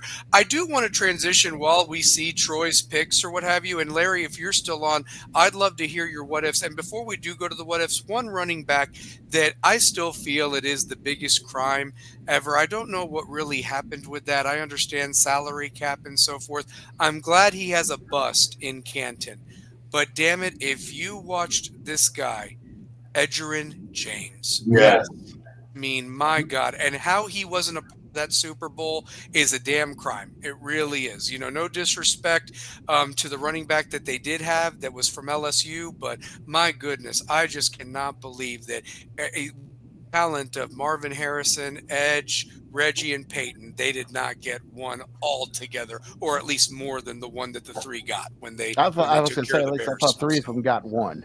Yeah, they beat the Bears in that Super Bowl down in Miami, ironically. So yeah, so they did get that one. So and Mike Anderson for the Broncos, he was a pretty after Terrell Davis went down. Mike Anderson really established himself. I'm curious what TD's full career would have been had he not started losing his vision. Yeah. I got another one from Penn State in the early 80s. He ended up in Seattle too. Kurt Warner. Kurt Warner Warner was was a good. tremendous running back, and if knee injury got him too, he was on his way to over 10,000 yards and probably a bust in Canton as a Hall of Famer, because those early Seattle 80s teams were really good. Should have been a Super Bowl team, but the Raiders got in their way when they were in LA. So yeah, How that's about another one. Gerald Riggs with the Falcons? Gerald Riggs. Back in the day. Gerald Riggs. So yeah. And then Gerald Riggs Jr. played at Tennessee. And Travis Henry had some great years with the Bills did. too. With You the Bills remember too, that, yeah. Kerry? Yes, he did. So, yes, I do. Sure. So, Well, going back to what he's mentioning with the whole Broncos thing, if you think about the Broncos, that offensive line and the scheme was the stretch zone, the outside zone, which everybody's running now. The Shanahan. But literally you had and McCaffrey and the 49ers, they're still doing the same stuff now. But you went from Terrell Davis to Mike Anderson to Orlandis Gary, Clinton Portis, and these guys were all 1,000-yard rushers. I call it the Shanahan zone because between them and Gary Kubiak, they ran that all the time. The zone, that zone read. And if Portis stays in Denver, he might have been way more than 10,000 yards. I think he would have been. I think he would have been in the top 5. I thought Clinton Portis was that good. Was that good? Yeah. Troy Smith just brings up, do you all remember freaking Natron Means? Yeah, I remember Natron Means. I still remember him trucking Brian Cox when the Dolphins blew that 21 or that 14-0 lead in that playoffs. That was Marino's last really good chance to get that Super Bowl. And the Dolphins defense was hogging in, trying to tackle Natron Means and the Chargers. Business, man. Yep. Gotta go back to mentioning Allstott really quick. My God. Big Mike Allstott. Allstott. Freaking man. He made a run in a playoff game against Washington that was so epic. I think he knocked down 4 guys trucked 4 guys on the way to the end zone to win that game playoff game for Tampa against Washington. One of the most underrated playoff games of all things. That was a physical war, and Allstott's bruising style just showed out in that. He was the best player on that field in the playoff game. Allstott, him and Ward done. It's a hell of a backfield, man. I'm telling you. Oh, shoot. Yeah. So let's transition to this topic. And this is one that me and Coach Giles were talking about off camera. What if these guys never get hurt? Now, I'm going to preference this, by the way. It could have been an injury that happened in college. It could have happened an injury in the pros. But it also could have been that they were detrimental to themselves of why they were never the great, even though they had all the tools. I'm going to give you one right off the bat. Ray Rice, he screwed himself with that elevator incident because he was another running back that I thought really made a name for himself, like the Maurice Jones-Drew and Chris Johnson, like that we had just mentioned during this new part of the league not too long ago. But what do you guys think? Who are some guys that stand out? So I would put Bo in that. Bo Jackson. I mean, I personally think that he should still be in the Hall of Fame just because he's the greatest athlete that we've literally ever seen. But if Bo doesn't hurt his hip and he could have ever been devoted to one or the other, he would have easily been a Hall of Famer, I think, in both. So, but definitely in football, but hurting his hip, I mean, I remember that too. It was a playoff game against Cincinnati. Yep. And there's other players like Terrell Davis. His career was cut short. Gale Sayers. Of course, both of those guys are in the Hall of Fame. And if you look at Gale Sayers' first 4 years against like Bo's first 4 years, it's almost identical numbers. So they were both like super dominant. The only difference is Bo didn't return kicks. Gale Sayers caught, ran, and returned kicks. That's true. For me, it's always going to be Ernie Davis. Oh yeah. He's a mountain. He was a mountain of a man too. Maurice Troy Clarett. mentioned Maurice Yep. Claret. Mm-hmm. And that 30 for 30 of the Youngstown's boys with him Yeah. and Jim Tressel, That was like good. I mean, like I say, I mean, I hate that Fiesta Bowl. That was the worst day of my life as a Miami fan. We still haven't recovered from that game as a Miami fan, or Oh, the great ripoff. or a university and football team in general. But Maurice Claret, I mean, definitely had all the tools that year. He really did, and Phenomenal. so forth. And then Larry writes, if Ricky Williams had stopped smoking that damn weed, he would have been top 5. Absolutely. Easy. Absolutely. And he should, and he still should be a Hall of Famer. He's Yep, over, I agree. he's still over 10,000 yards, and in 11 years, he 2 of those years he didn't really even compile a number. So really, it's 9 years out of his 11 years that he had over 10,000. So. Guys, I just want you to think about this for a second. The Dolphins had him and Ronnie Brown in a backfield and still couldn't win a damn playoff game. I mean, they stink. They are awful, the damn Dolphins. I'm telling you. They Dolphins. did. That was the last time they won the division, though. Oh, that was.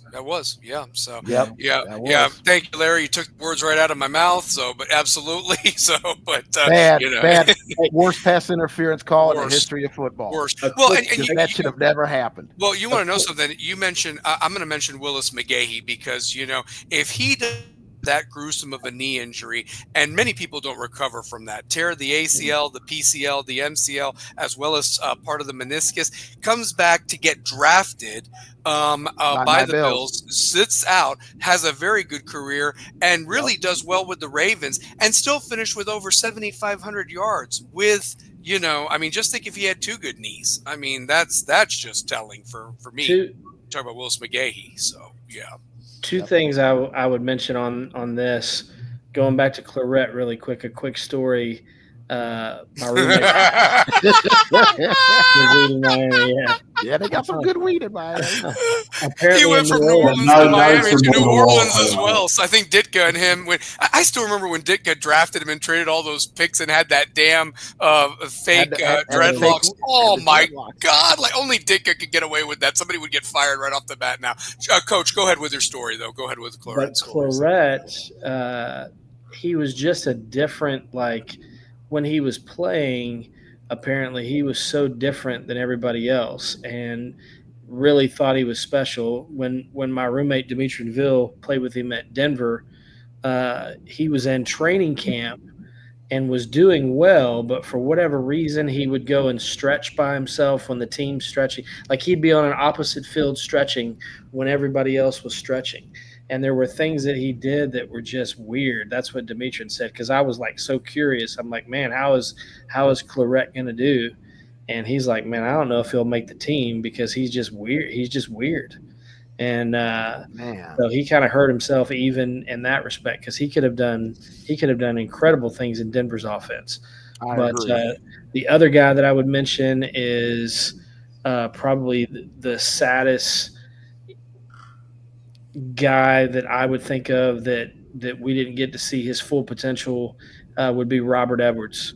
Yes. So he has the beach, runs for 1,000 yards for the Patriots, first round draft pick by them, and basically rookie of the year, whatever you want to call it. And then tears the knee, almost loses the leg, and actually came back and 2 years because he sliced an artery. He sliced an artery. They had to have surgery, and it was nuts. And they told him he would never play again. And then he ended up being Ricky Williams in that 2002 season. He was Ricky's backup. And then he went and played in Canada and had 2 1,000-yard seasons in Canada. And you know how hard it is to have a 1,000-yard season in Canada? Yeah. It's crazy. If you run for 1,000 yards in Canada, you're going to lead the league in rushing. So he did it twice. But Robert Edwards easily would have been one of the greatest to play the game, I think, had he not. And Jamal Lewis, I think he needs to be in the Hall of Fame as well. But Super Bowl champion. Super Bowl champion. I mean, could you imagine if Jamal doesn't tear either of the knees or whatever like that? I know he had the one in college, had the one in the pros. I think Jamal might have been up there with the 15,000 yards. I mean, easily. So, yeah. He was a 4.3 guy, a 4.3. Mm-hmm. At as big as he was. 240 pounds. As big as he was too. That's amazing. Yeah. Yeah, Yeah. yeah. I don't know what it was, but Larry took mine, Kajana Carter, to get hurt in the third play of the preseason game, I mean, it was the curse of the Bengals, man. Curse It of the really Bengals. It is. still lives. And there was almost like this thing with Penn State running backs that were very good in college, and then they would get hurt in the pros. Curtis Enos is another guy that comes up the to mind. Jets. Saquon has been the one that has actually overcome that, and and got rewarded with Super Bowl performance, and I was happy for him in that regard. But man, there was just like this curse of Penn State running backs. But Kajana Carter, it just is a very sad situation. You mentioned Robert Edwards, Gale Sayers, with the knee, and another one that stands out. Jamal Anderson was mentioned. Terrell Davis. These guys' careers could have been phenomenal, even more so. We're still mentioning them. So. Arian Foster. You took the next one. Shane, you took the next one. Arian Foster, who had an okay career at Tennessee, but I liked how he was built, and he was built for the pros. And just his back the injuries took control of him in the NFL, but he was great when he was out there. He was. For 2 to 3 years, he was probably the best back in the NFL. Oh yeah, another fantasy back that was taken first because of touchdowns and trying to win your league. Absolutely, he was. I got another one that I personally went, and I thought he was been one of the greats. Marcus Lattimore at South Carolina. Before the bad injury, before that first bad injury, that kid was on a trajectory that he could have been. Yeah. He was big. I mean, he's 245. He's 6'4". He could run like a gazelle. Yeah. That guy could catch the ball out of the backfield. He could run it between the tackles. He had a chance to have a career which would have been unbelievable. Which I think it is another guy that probably should have either finished first or second in the Heisman. Agreed. Early on, and he didn't get the credit that he deserves for being a younger guy. Steve Spurrier said it was one of the 5 best players he ever recruited. And that's saying something because Steve Spurrier's recruited a lot of great players. He's easily one of the 5 best. At many different positions. At many different positions. Yeah, you're right. He said this kid could have been great. Troy mentioned Marcus Dupree. I will say this one. You laugh, Troy, about saying Boobie Miles or whatever, but we are going to talk about high school real quickly here in a second, and I'd love to know who you think were some of the greats that you played up against, being in this area and so forth as well. I did want to mention one because we mentioned Larry Zonka earlier, being at Syracuse, being with the Dolphins and so forth like that. But, the Dolphins during that 70 streak did have a 1-2 combo, and a lot of people forget about old Mercury Morris. And Mercury Morris had the injuries, which led to his drug addiction and pretty much got his career done before he was almost 30, and just think if he had not had the injuries and the drug addiction, he was his own worst enemy. He could have really been up there as maybe a 10,000 or something of that nature. And realistically, the Dolphins have never had great running backs between that era of Zonka and Mercury Morris up until really Ricky Williams. I mean, and Ronnie Brown came along. I mean, that was what always abided Marino, that they could never get a running game. And it's just incredible that they just could not ever have that running game to put them over the top with the quarterback like Marino back then. True story about Mercury Morris. When I was 12 years old, I listened to him speak as a motivational speaker. He came and spoke at my middle school, and he was absolutely amazing. Told us everything about his life, his drug problems, his injuries, and it moved me so much. He was a great man that he got to talk to us. He talked to us for 45 minutes after the speech and just shared a lot about his life and some of the things that went wrong that he was at fault at, and some of the his injuries and there. He's just a wonderful man. I was honored to listen to him speak and telling me about his life and the mistakes he made and the injuries that happened. And he put everything in the perspective. He said, this is why he did. And he basically was a motivational speaker all the way until he passed away. And he was a great man. Absolutely. Shane, anybody that stands out that what if guys that if they had never gotten hurt, maybe they were destined for greatness? Because you've mentioned some great ones. Before we go to high school. I think we've named all the ones that I can think of. Gotcha. Well, I'm going to go to this. I'm going to go to high school now. And here's the thing about I You was gonna can talk say, about local guys. Oh, go ahead, Coach. Go ahead. before you do that, I had one more list Go, that I oh, go wanted to ahead. throw out at you guys, Sure. and it was Give me just the the top banner name because I'm going to go on ahead and put it in there. So yeah. top. I'm just saying the top like all-purpose guys of all time, in my opinion. You have CMC, you have Marshall Falk, you have Cordell Roger Patterson. Craig. Roger Roger Craig. Craig we hadn't mentioned. Give me Uh, Cordell. Give me Cordell Patterson. Oh, yes, oh my God, he's awesome. he's a Uh, human highlight reel. God, Ricky Waters, LT, yeah, and then Tiki Barber was also a great, yes. you Oh know. yeah, Tiki. Yeah, yeah. I Yeah, mean, I just wanted to mention that real yeah. quick. University of Virginia, and then really was another guy for the pros. Honestly. So yeah, yeah. Alvin Kamara. I think Alvin Kamara fits that really well because Yeah. Kamara will be in they that. Yeah. what to do. Yep. Yeah.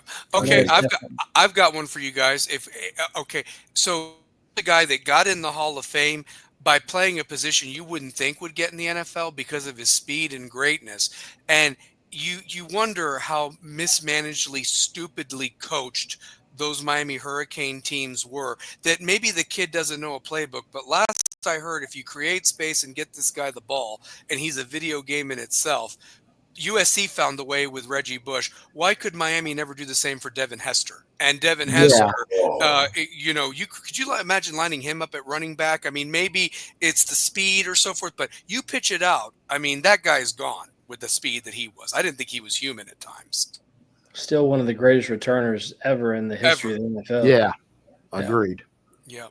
Yep, for sure. All-purpose Hall. That's a good one. Yeah, Dion. that is a good one. Dion. Yep, absolutely. Hey, So, hey, and Dion even spoke to in this day. He said if it wasn't for Bo Jackson, there wouldn't be him. Bo mhm, Jackson was the first true two sports athlete. He said I did it because he did it. that's And right. then Bo was his inspiration. And Dion, him and Bo, my God, the athletes they were incredible. Yeah, Incredible. Incredible. I mean, Dion's the only guy to play in an NFL game and a World Series game in the same day. that is pretty cool. That is cool. pretty damn That's cool, pretty cool. actually. So, yeah. You guys Yeah. remember Brian Jordan that played Yep. for the Falcons and the Braves? And the Yep, Braves. I Yep. do Yeah. remember that. So, yeah, yeah. No, that's really cool. Tremendous Yeah, too. I'm glad that you did mention that the top all-purpose guys. No, that was Mhm. to mention that and so forth, because that's a category all in itself. And if you can do it all, that's quite a feat. I mean that. Going to the high school now. Now here's the thing.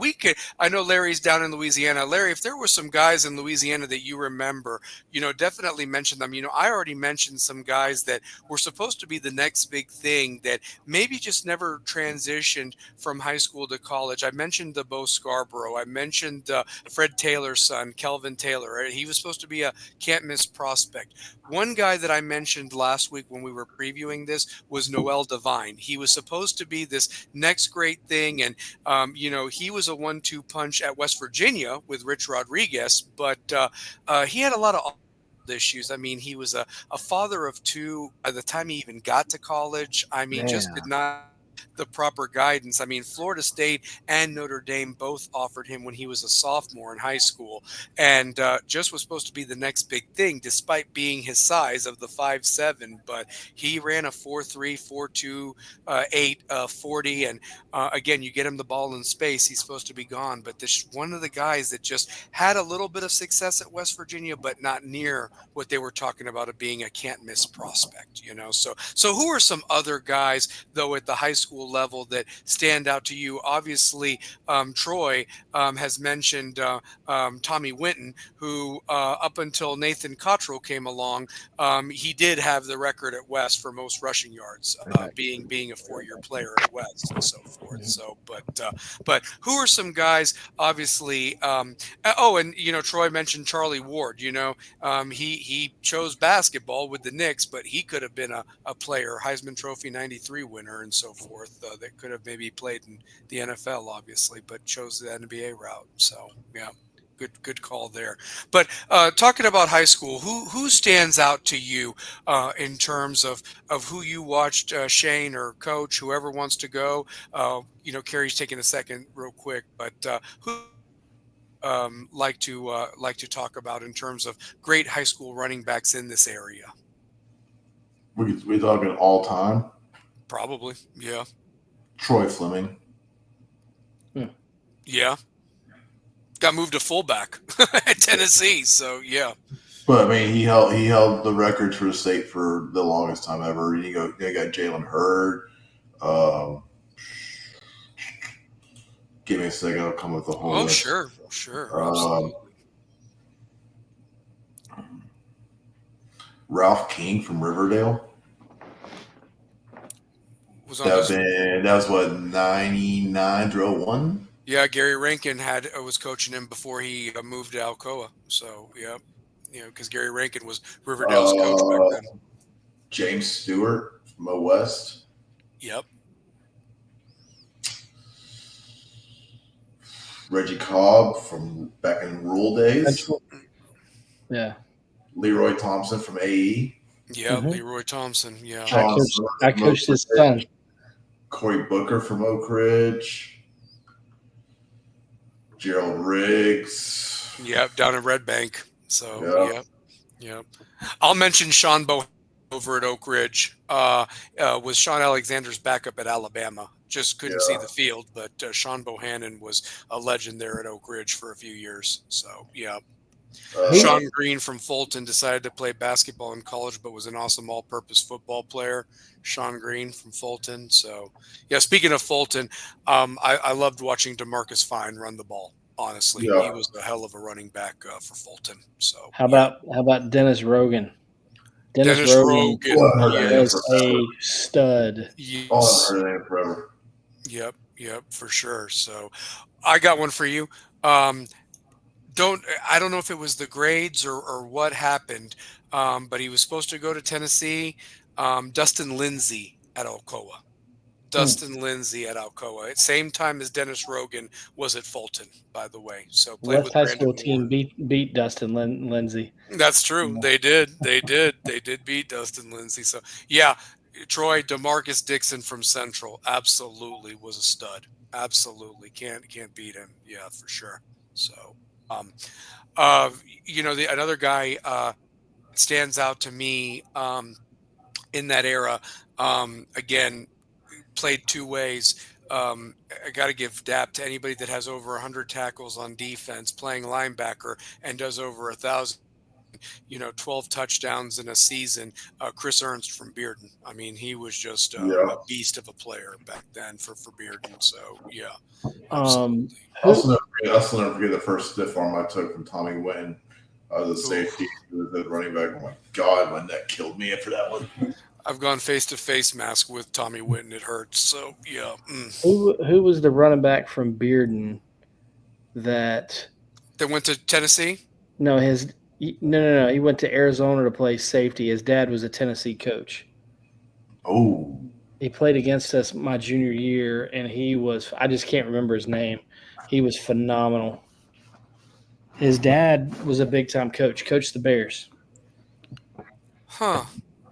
Who's the black guy that coached the Bears? Oh, my goodness. Against Tony Dungy. Let me see. I'm thinking Tubby Smith. Lovey. No. Is it Lovey Smith? Lovey Smith? Yeah. Yes, it's Mikael Smith. Mikael Smith, yes. Yeah, Mikael Smith. And his picture's still on the wall there at Bearden High School, by the way. He was dude in high school, man. He was really good. Yep. So I thought, he played safety and it started at Arizona at safty. But Sorry, Kerry, I didn't see you back there. My bad. I was trying to yell Lovey Smith. Lovey Smith, my bad. I'm actually friends with this guy, Eric Westmoreland. Eric Westmoreland. Yep, Emo, that's my dude. There, he was really good. That's my dude. I'm glad you mentioned Sean Sanders Farragut when he went to Michigan. The Wolverine, that was his nickname. Played fullback and linebacker. Yep, absolutely. So yeah, for sure. I would go through a quick list of people that I, from around here, just the things that I've heard. I would say Reggie Cobb.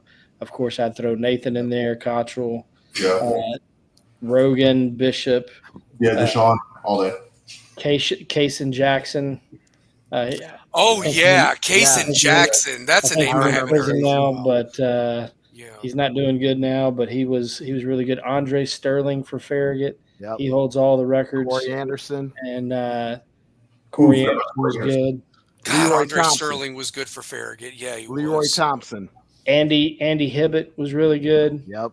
Hootie, I would throw Hootie in there with anybody. Hootie Henderson. Yep. Yeah, Um, Hootie.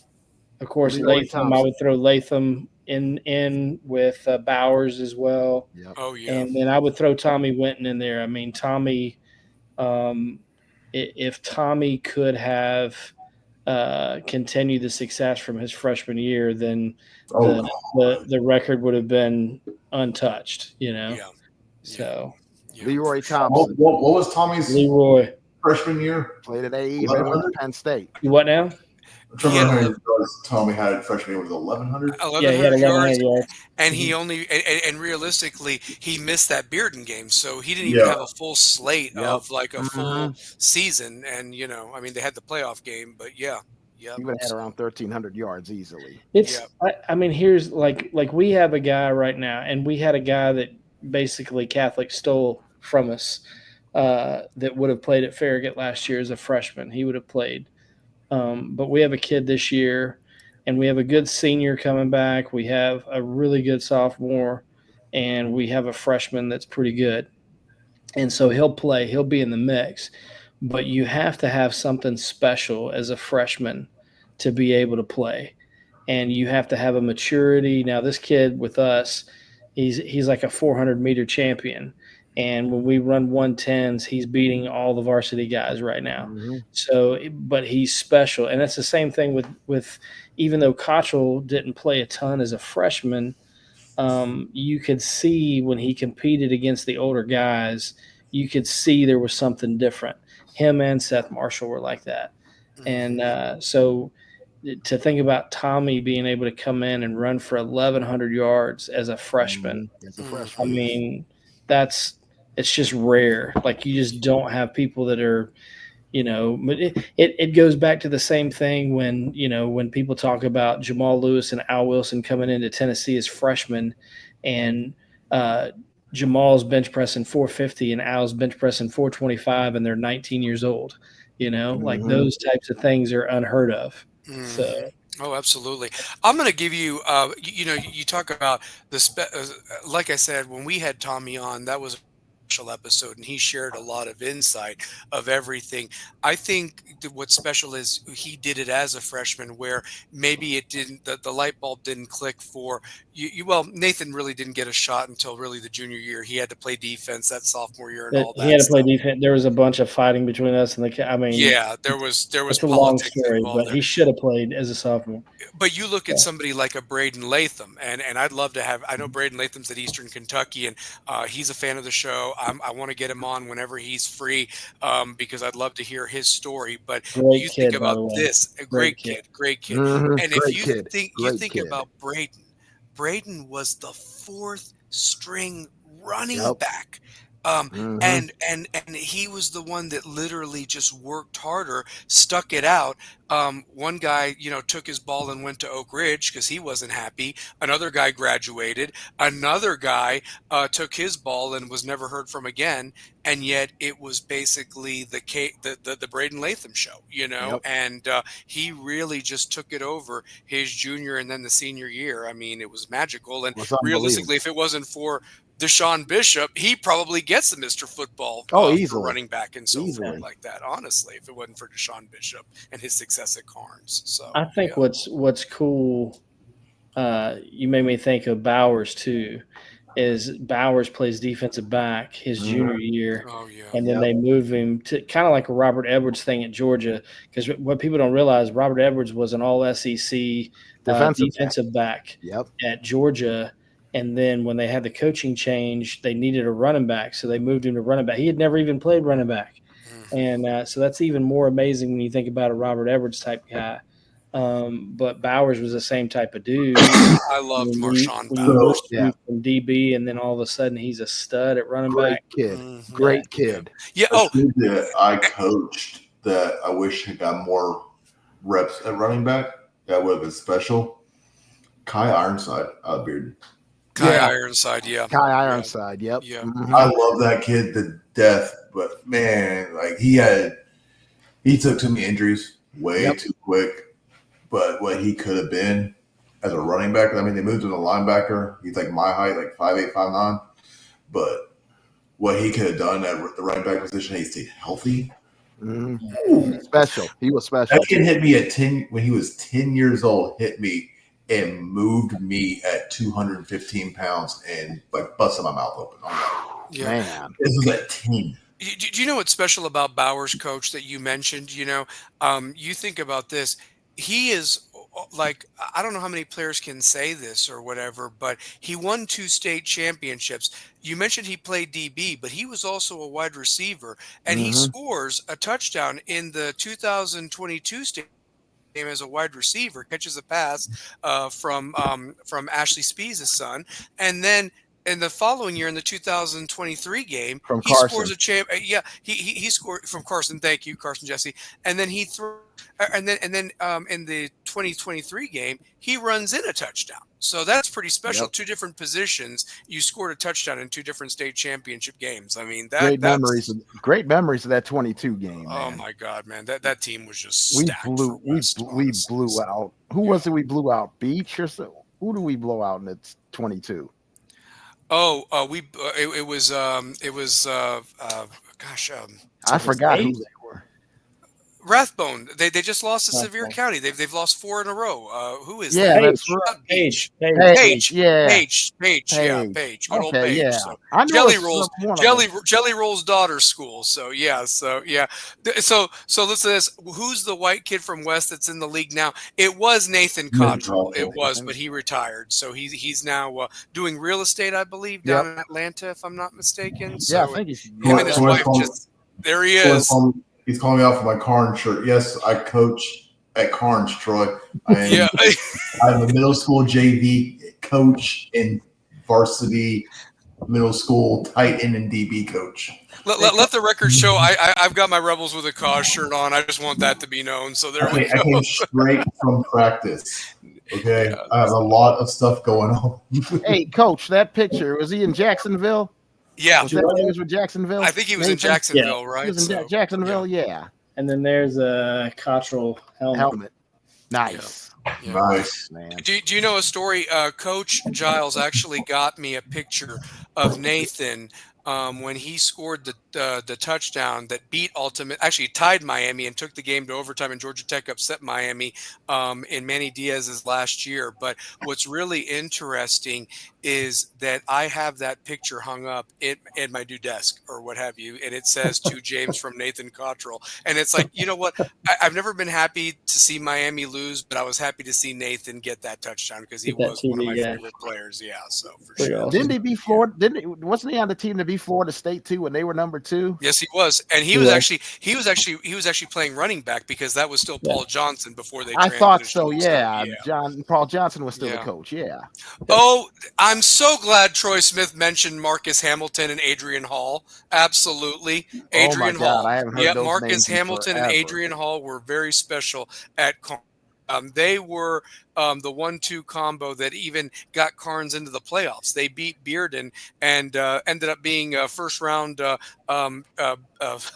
pretty much fish bait for Kingsport Dobbins Bennett back then. That's or whatever, right. 98. So yeah, true story. Great memory, Troy. Was Fulkerson the coach, I believe, at Carnes at that time it happened? I believe he was. Didn't they beat Dobbins Bennett in the regular season another year? They did another year. Yeah, they did. They upset. They were number 1 in the state, and Carnes upset them. Yeah. Oh, are you talking about Carl Stewart, Troy? Carl Stewart was the running back at Maryville. Yep. I remember Carl Stewart. He was a beast. Stewart, he was a hoss to deal with too. Yeah. I'll give you guys a name. I mentioned, the running backs that were starting to go to USC, and I was like, well, somebody's got to go somewhere else.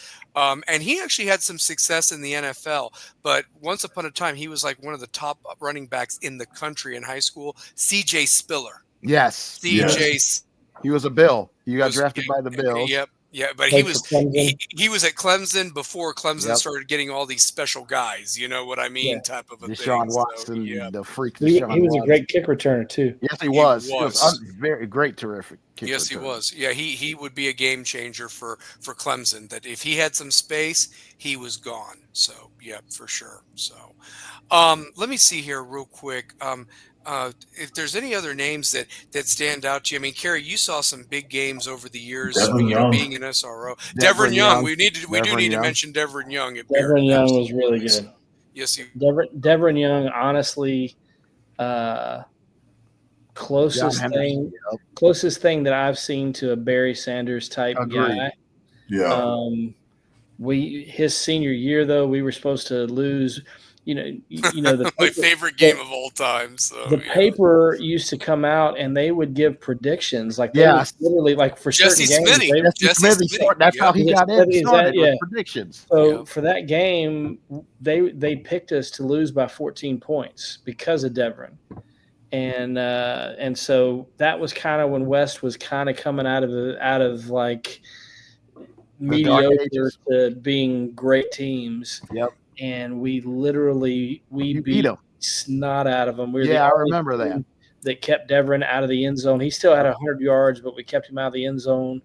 And like on special teams, I was like, we're not kicking to him. Like we're not going to kick to him. We're not going to punt to him. We're not going. So we didn't kick to him all night. And we beat them 33-10. We beat this out of them. I remember that game. And the momentum was taken all the way to the damn coldest night ever, the day after Thanksgiving, to Columbia. You guys basically were playing for a state title the week before. Yep. I mean, the actual state it title. was. I can't remember the kid's name anymore, but it was back in, I guess it was in the 02 season.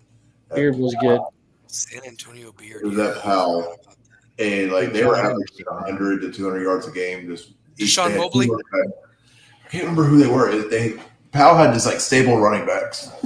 And Deshaun Mobley was there. Defensively, we were challenged to hold them to under 100 yards, and we did. Like we got steak dinner out of it. I remember that was before I came on staff, but I remember the trophy that Scott Cummings had in his office for holding Powell under, like, I think y'all held him to like 70 or 80 yards, but we destroyed their field that night. Like, it rained earlier in the day. It still had a little bit of a downpour in the first half, and we held them to about 70, 80 yards that whole game, and literally and didn't you all lose like 7-3? It was like a real. It came down to like the last play of the game. Like I literally remember like having tears in my eyes because defensively we busted our ass that whole night. I listened to that game on radio. It was heartbreaking to hear. I remember.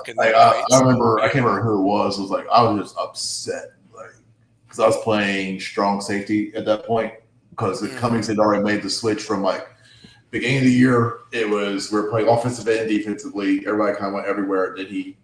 Right after the Bearden game, he made a complete change. It's like, all right, your offense, your defense. So I went from playing the wingback behind Michael Courtney and Judd Chandler to I was just playing safety and special teams. Can you answer me a question, by the way, that I've always been curious about? I heard a rumor that a lot of people really wanted Michael Courtney to be the quarterback that year instead of Alan Wallace. Is that true? Mike never got reps at quarterback. I would have gone with Justin Jackson. JJ Jackson. Yeah. Justin Jackson was good. He was really good. Did you guys mention Shane Summers? Shane Summers, he played for Oak Ridge. Sean Summers. I remember the name. Sean Summers. Yeah, okay. Yeah. No, I remember the name. He was tremendous too. Troy's question, that player coming as a head coach, he took over my senior year. Okay.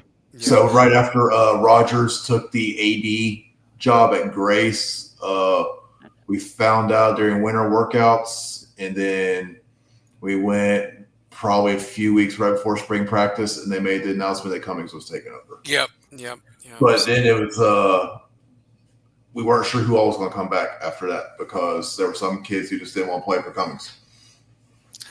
Justin Jackson was, I thought, a pretty good quarterback. Yeah, I thought he was too. I really do. I mean, West was blessed that couple of years that they had J.J. Jackson at quarterback in 2003. I loved DeBrian Venardo. He was Brian was awesome. Man, DeBrian was unbelievable with him, Hootie, and Great Nate in that guy, too, by the backfield. way. That He's was a cop. Yeah. Wasn't his dad like in the air?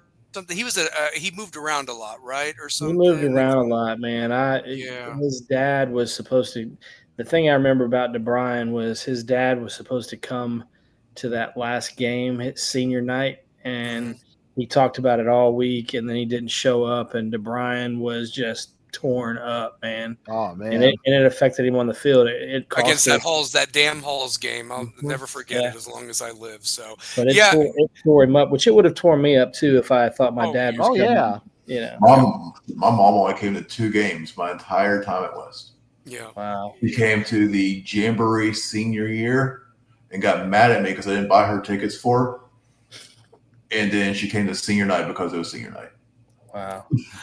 My grandpa was at every game. I found him like one day, like we were at Anderson County. I looked up, was like I could see his hat. I was like, oh, there's my great daddy. That's awesome. Coach, I got 3 running backs that you coached at West that I felt were really kids that had such an impact on the field. Maybe the teams weren't that successful. The record may not show it, but these kids stood out to me because I think you got everything you could get out of them. And I'm going to go in the order that they kind of succeeded each other. TJ Wilson, Jake Klotzbaugh, and Ivan Freeman. Yeah. All great kids, man. All great kids. I remember Ivan Freeman. TJ ran for 1,000 yards 2 years in a row. Yep. He was on the team that probably should have beat Maryville one year. We were up like 21-10. He broke free in the open field and just dropped the ball for TJ, I still can't explain it. One of those things, but that's one of the teams that should have beaten Maryville. I know that 2007 team, you had them on the ropes there in the black hole, lost a heartbreaker 17-9 or something like that. Okay, I remember that because I was at Bearden, and 2 weeks later, Bearden beat Maryville, handed them their first Knox County loss in 9 years. Right. Yeah, I remember that. I was at that game. Ooh, I was at that game. I was at that too. And then who else did you mention? You mentioned TJ. You mentioned Jake Klotzbaugh, and then Ivan Freeman, another great guy, another legit 4.3 kid. I mean, Jake, tough as nails, great returner, great little running back. Back in those days, if you remember Fulton would just crush people, and we couldn't get him on the schedule, but we did have him for the Jamboree. And Jake scored 3 times on the same play against Fulton in the Jamboree. Wow. So, wow. But anyways, and those were some good Fulton teams, but it's like, I mean, you just threw the ball to him out of the backfield and he'd kill it. And then Ivan was special, ran for over 1,000 yards as a sophomore and had the school record for a while, and the single season school record, broke it against Hardin Valley. But Ivan was just a good – in fact, the kid that I have that's a sophomore right now, Carter, reminds me – Carter's smaller than Ivan. Ivan was thicker, but he looks like him in the face. Like he looks like Ivan. So wow. But what is his measurements, Coach? Do what now? What's his measurements? Carter is probably Carter or Ivan. You talking about Carter or Ivan? Yeah, Carter. Carter's reminds you of Ivan. He's probably 5'10". Okay. 5'10", probably 170 right now. So he's not huge. It's not small either. So no. Yeah. But he can fly. He can fly, man. I like them. He's got some wiggle. See wiggle. See what I like that. A So, couple of other running backs. I mean, you didn't necessarily coach them, but you coached against them. We mentioned Latham, but the Mattress Brothers really were mm, impactful for West. I really felt that they bridged it. But if you're going to talk what if and so forth like that, when it comes to two running backs at West, and you and me have talked about this tremendously off camera. We don't have to get into it, but I always wonder what would have happened in the right system for with Christian Romines and Devontae mm. Patrick. Honestly, those two are the what ifs for West in terms All of right. running back and running that veer offense. So yeah, I knew after Nate. Both. Christian. I knew Christian at Bearden Middle when I was an officer there. Christian, I watched him play midgets. He was really really good. Yeah. He was really good. Christian was. Christian tore his ACL, as Hmm. did Devontae. I really believe that if we had stayed in the veer, what was Christian's senior year and Yep, Devontae's sophomore year, would have I blown mean, up. I think we would have won the state championship again. I agree. Um, and and I also think with the right head coach at the time, Devontae had gotten around the wrong people and had made some mistakes. And if he had had the right head coach, I think he would be in a completely different spot right now. And he was definitely a Division I body. I mean, he was 215, 220 pounds as a freshman and was basically the heir apparent to Cottrell, and showed signs of it. I mean, super talented guy, could play any position on the football field, and was that athletic. And unfortunately, had some injuries and had some bad influences. And I'm still good buddies with Devontae on Facebook here and there. I'll talk to him or whatever, but um, I, it, he definitely should have. Should have been a Division I kid, no doubt. Yeah. Troy, just to answer that question, West's former coach was not asked to come back. He is now, Lamar Brown is now the defensive line coach at Maryville. So your Hmm. freaking Maryville comment even means a little bit more. However, West should have a solid season. We have promoted the defensive coordinator to the coaching job. And I really believe he and his staff have done what they can to keep these kids together and have a very, very good season this year. Tough schedule, but we'll definitely be in the conversation. And Well, until anybody proves otherwise, 5A still goes through, so there'll be Yeah, that. we're I gonna we're gonna noticed be in the that conversation. West is looking for a very offensive-minded coach, according to the TSSAA coaching site. Yeah. Well, we had that discussion too, Coach Giles, off camera. Hmm. So Yeah. yeah, but that's unfortunate that Lamar's over at Maryville, and that's going to be very interesting because that's game 2 for West Yep. in Maryville, and he's going to be coaching defensive line. So that's what's going on there. He's a car salesman out there. Actually, in a way, I'm glad that game's at Maryville because Yeah, the season yeah. would be at West. That would be I emotional, I and think it. there's just I too many think things would have been yeah. the And best thing. you That want to game know is the at sad Maryville. part, Carrie? It's funny you mentioned that. Nobody can tell me any different. All the news people are going to be there. Everybody's going to be Oh, there of course anyway. they are. I mean, never mind the fact that you've got 2 top teams in the state in their respective classifications, The but then story you is add going to that be to him. it, please. The story is So going to be yeah, him, and it's not going to be it about the is. kids. It's not. No, it's not going to be about the game. Won't matter. West could win, but no, Maryville it's going could to be win, about and that. it's not going to matter. And it's It's not not going going to to matter. matter. It's going to be about that. So absolutely. Yeah. So yeah, I think yeah, one Bearden, another one of Bearden's players is out there at Maryville now. yeah. Troy Beaufort. Yeah. Well, what I find really funny, and Coach, you don't have to chime in on this, but I found it very interesting that everything was such a big deal about the whole Bearden playing Alcoa at the Smoky Stadium and so forth like that, and now that's not even on the table anymore and everything like that, and it's just another Are game they still because you know playing what's each going to other, happen. or do They have to. It's in the rotation for 2 years and so forth. But what they did was it's not going to be the TV game anymore, nor is it going to be played at Smoky Stadium. Man, I've got faith in Coach Taylor out there. Oh yeah, he's just inheriting a mess. He is just inheriting a mess. So, I've worked with Brad. Was coach there in 2007, 2008, and he did Brad. I've known Brad for over 30 years because he and my brother played together at Bearden in the early 90s. I coached his son years ago, back when my daughter first started playing football. Yeah, he's one of my godsons. Yeah, and then he's a good football coach. And then, yes, he is.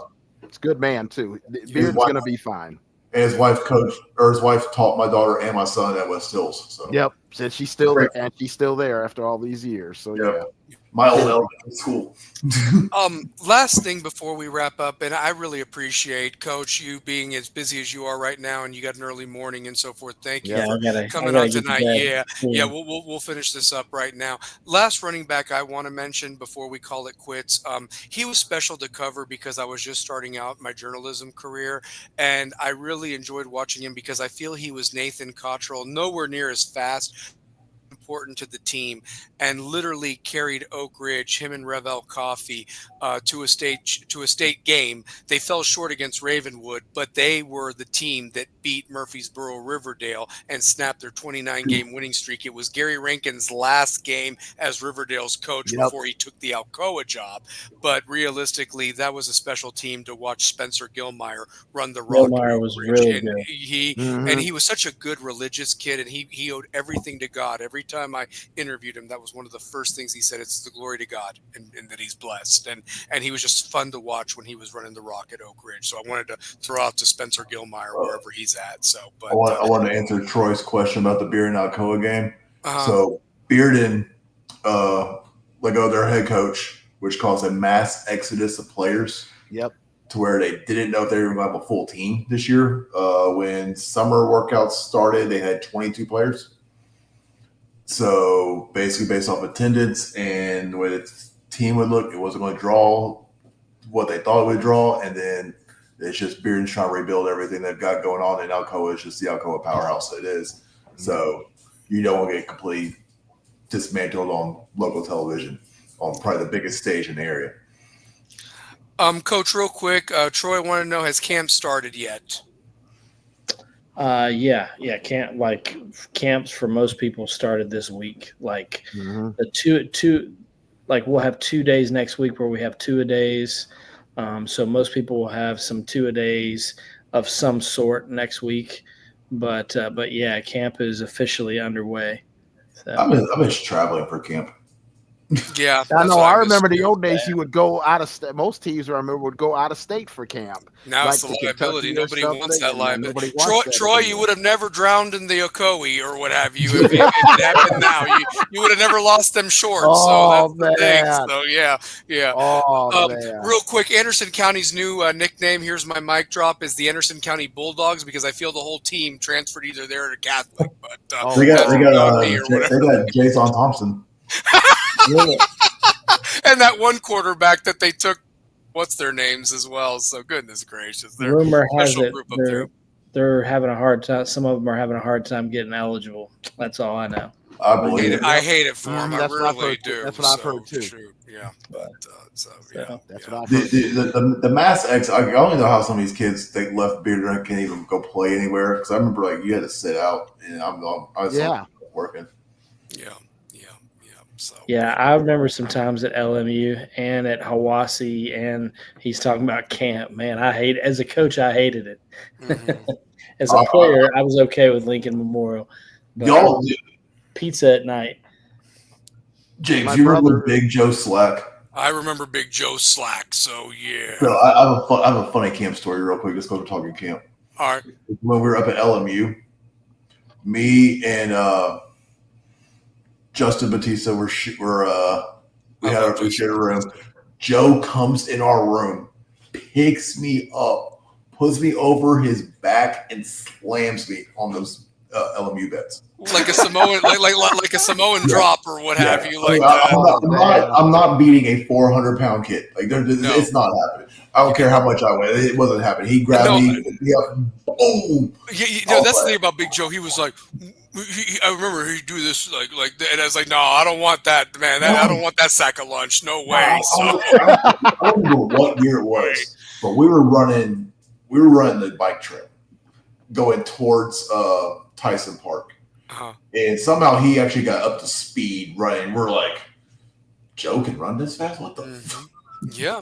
And him and Preston were Joe fantastic as defensive tackles. So. Joe was probably about 6'2", 6'3", 400 something pounds. Easily, he was easily 380. The funniest thing I remember though was they had this old Cadillac that his family had, and the whole family was big. And they all saw them driving down Middlebrook or Sutherland, that thing was dropped to the ground. Did it look like a clown car? No, listen, it was a cooler version of the O'Doyles from Billy Madison. It really was, man. They were all crammed in there. So, hey, who rules the slacks, baby? Don't mess with them. So, yeah. That thing was touching the ground. Oh, my God. It was. Oh, dude, it was. And they were all crammed in there. Joe, though. Joe was the coolest kid ever, but, man, when he did that to me, I was like, dude, what the But he broke my fucking bed. Yeah. Oh, absolutely. So, yeah, guys, great show, and I know we want to get everybody out of here and so forth, but I think that we've talked some great names, and Coach, I wish you so much success this year for Farragut. I hope you guys win that region, get far in the playoffs, and who knows, maybe add another state title to the one that you have from 5A and 6A. That'd be pretty special that you could get another ring. Cool. So. Yeah, for sure. So, but guys, thank you again for being on, and we're going to do a regular show next week, but I would like to do a fantasy football show before we get really started. And next week, I'm going to announce some big things coming up with the show. Of live shows from scrimmages. I got to get approval for that, but we'll see what happens and so forth. But thank you, Coach, again for taking the time to being on. Carrie, Shane, and as always, guys, remember it's always rebels with a cause, and that cause don't stop when the clock hits 0. So throw them dubs up or throw whatever up. Great football season. It's almost here, guys. Just got to survive a couple more weeks. Peace.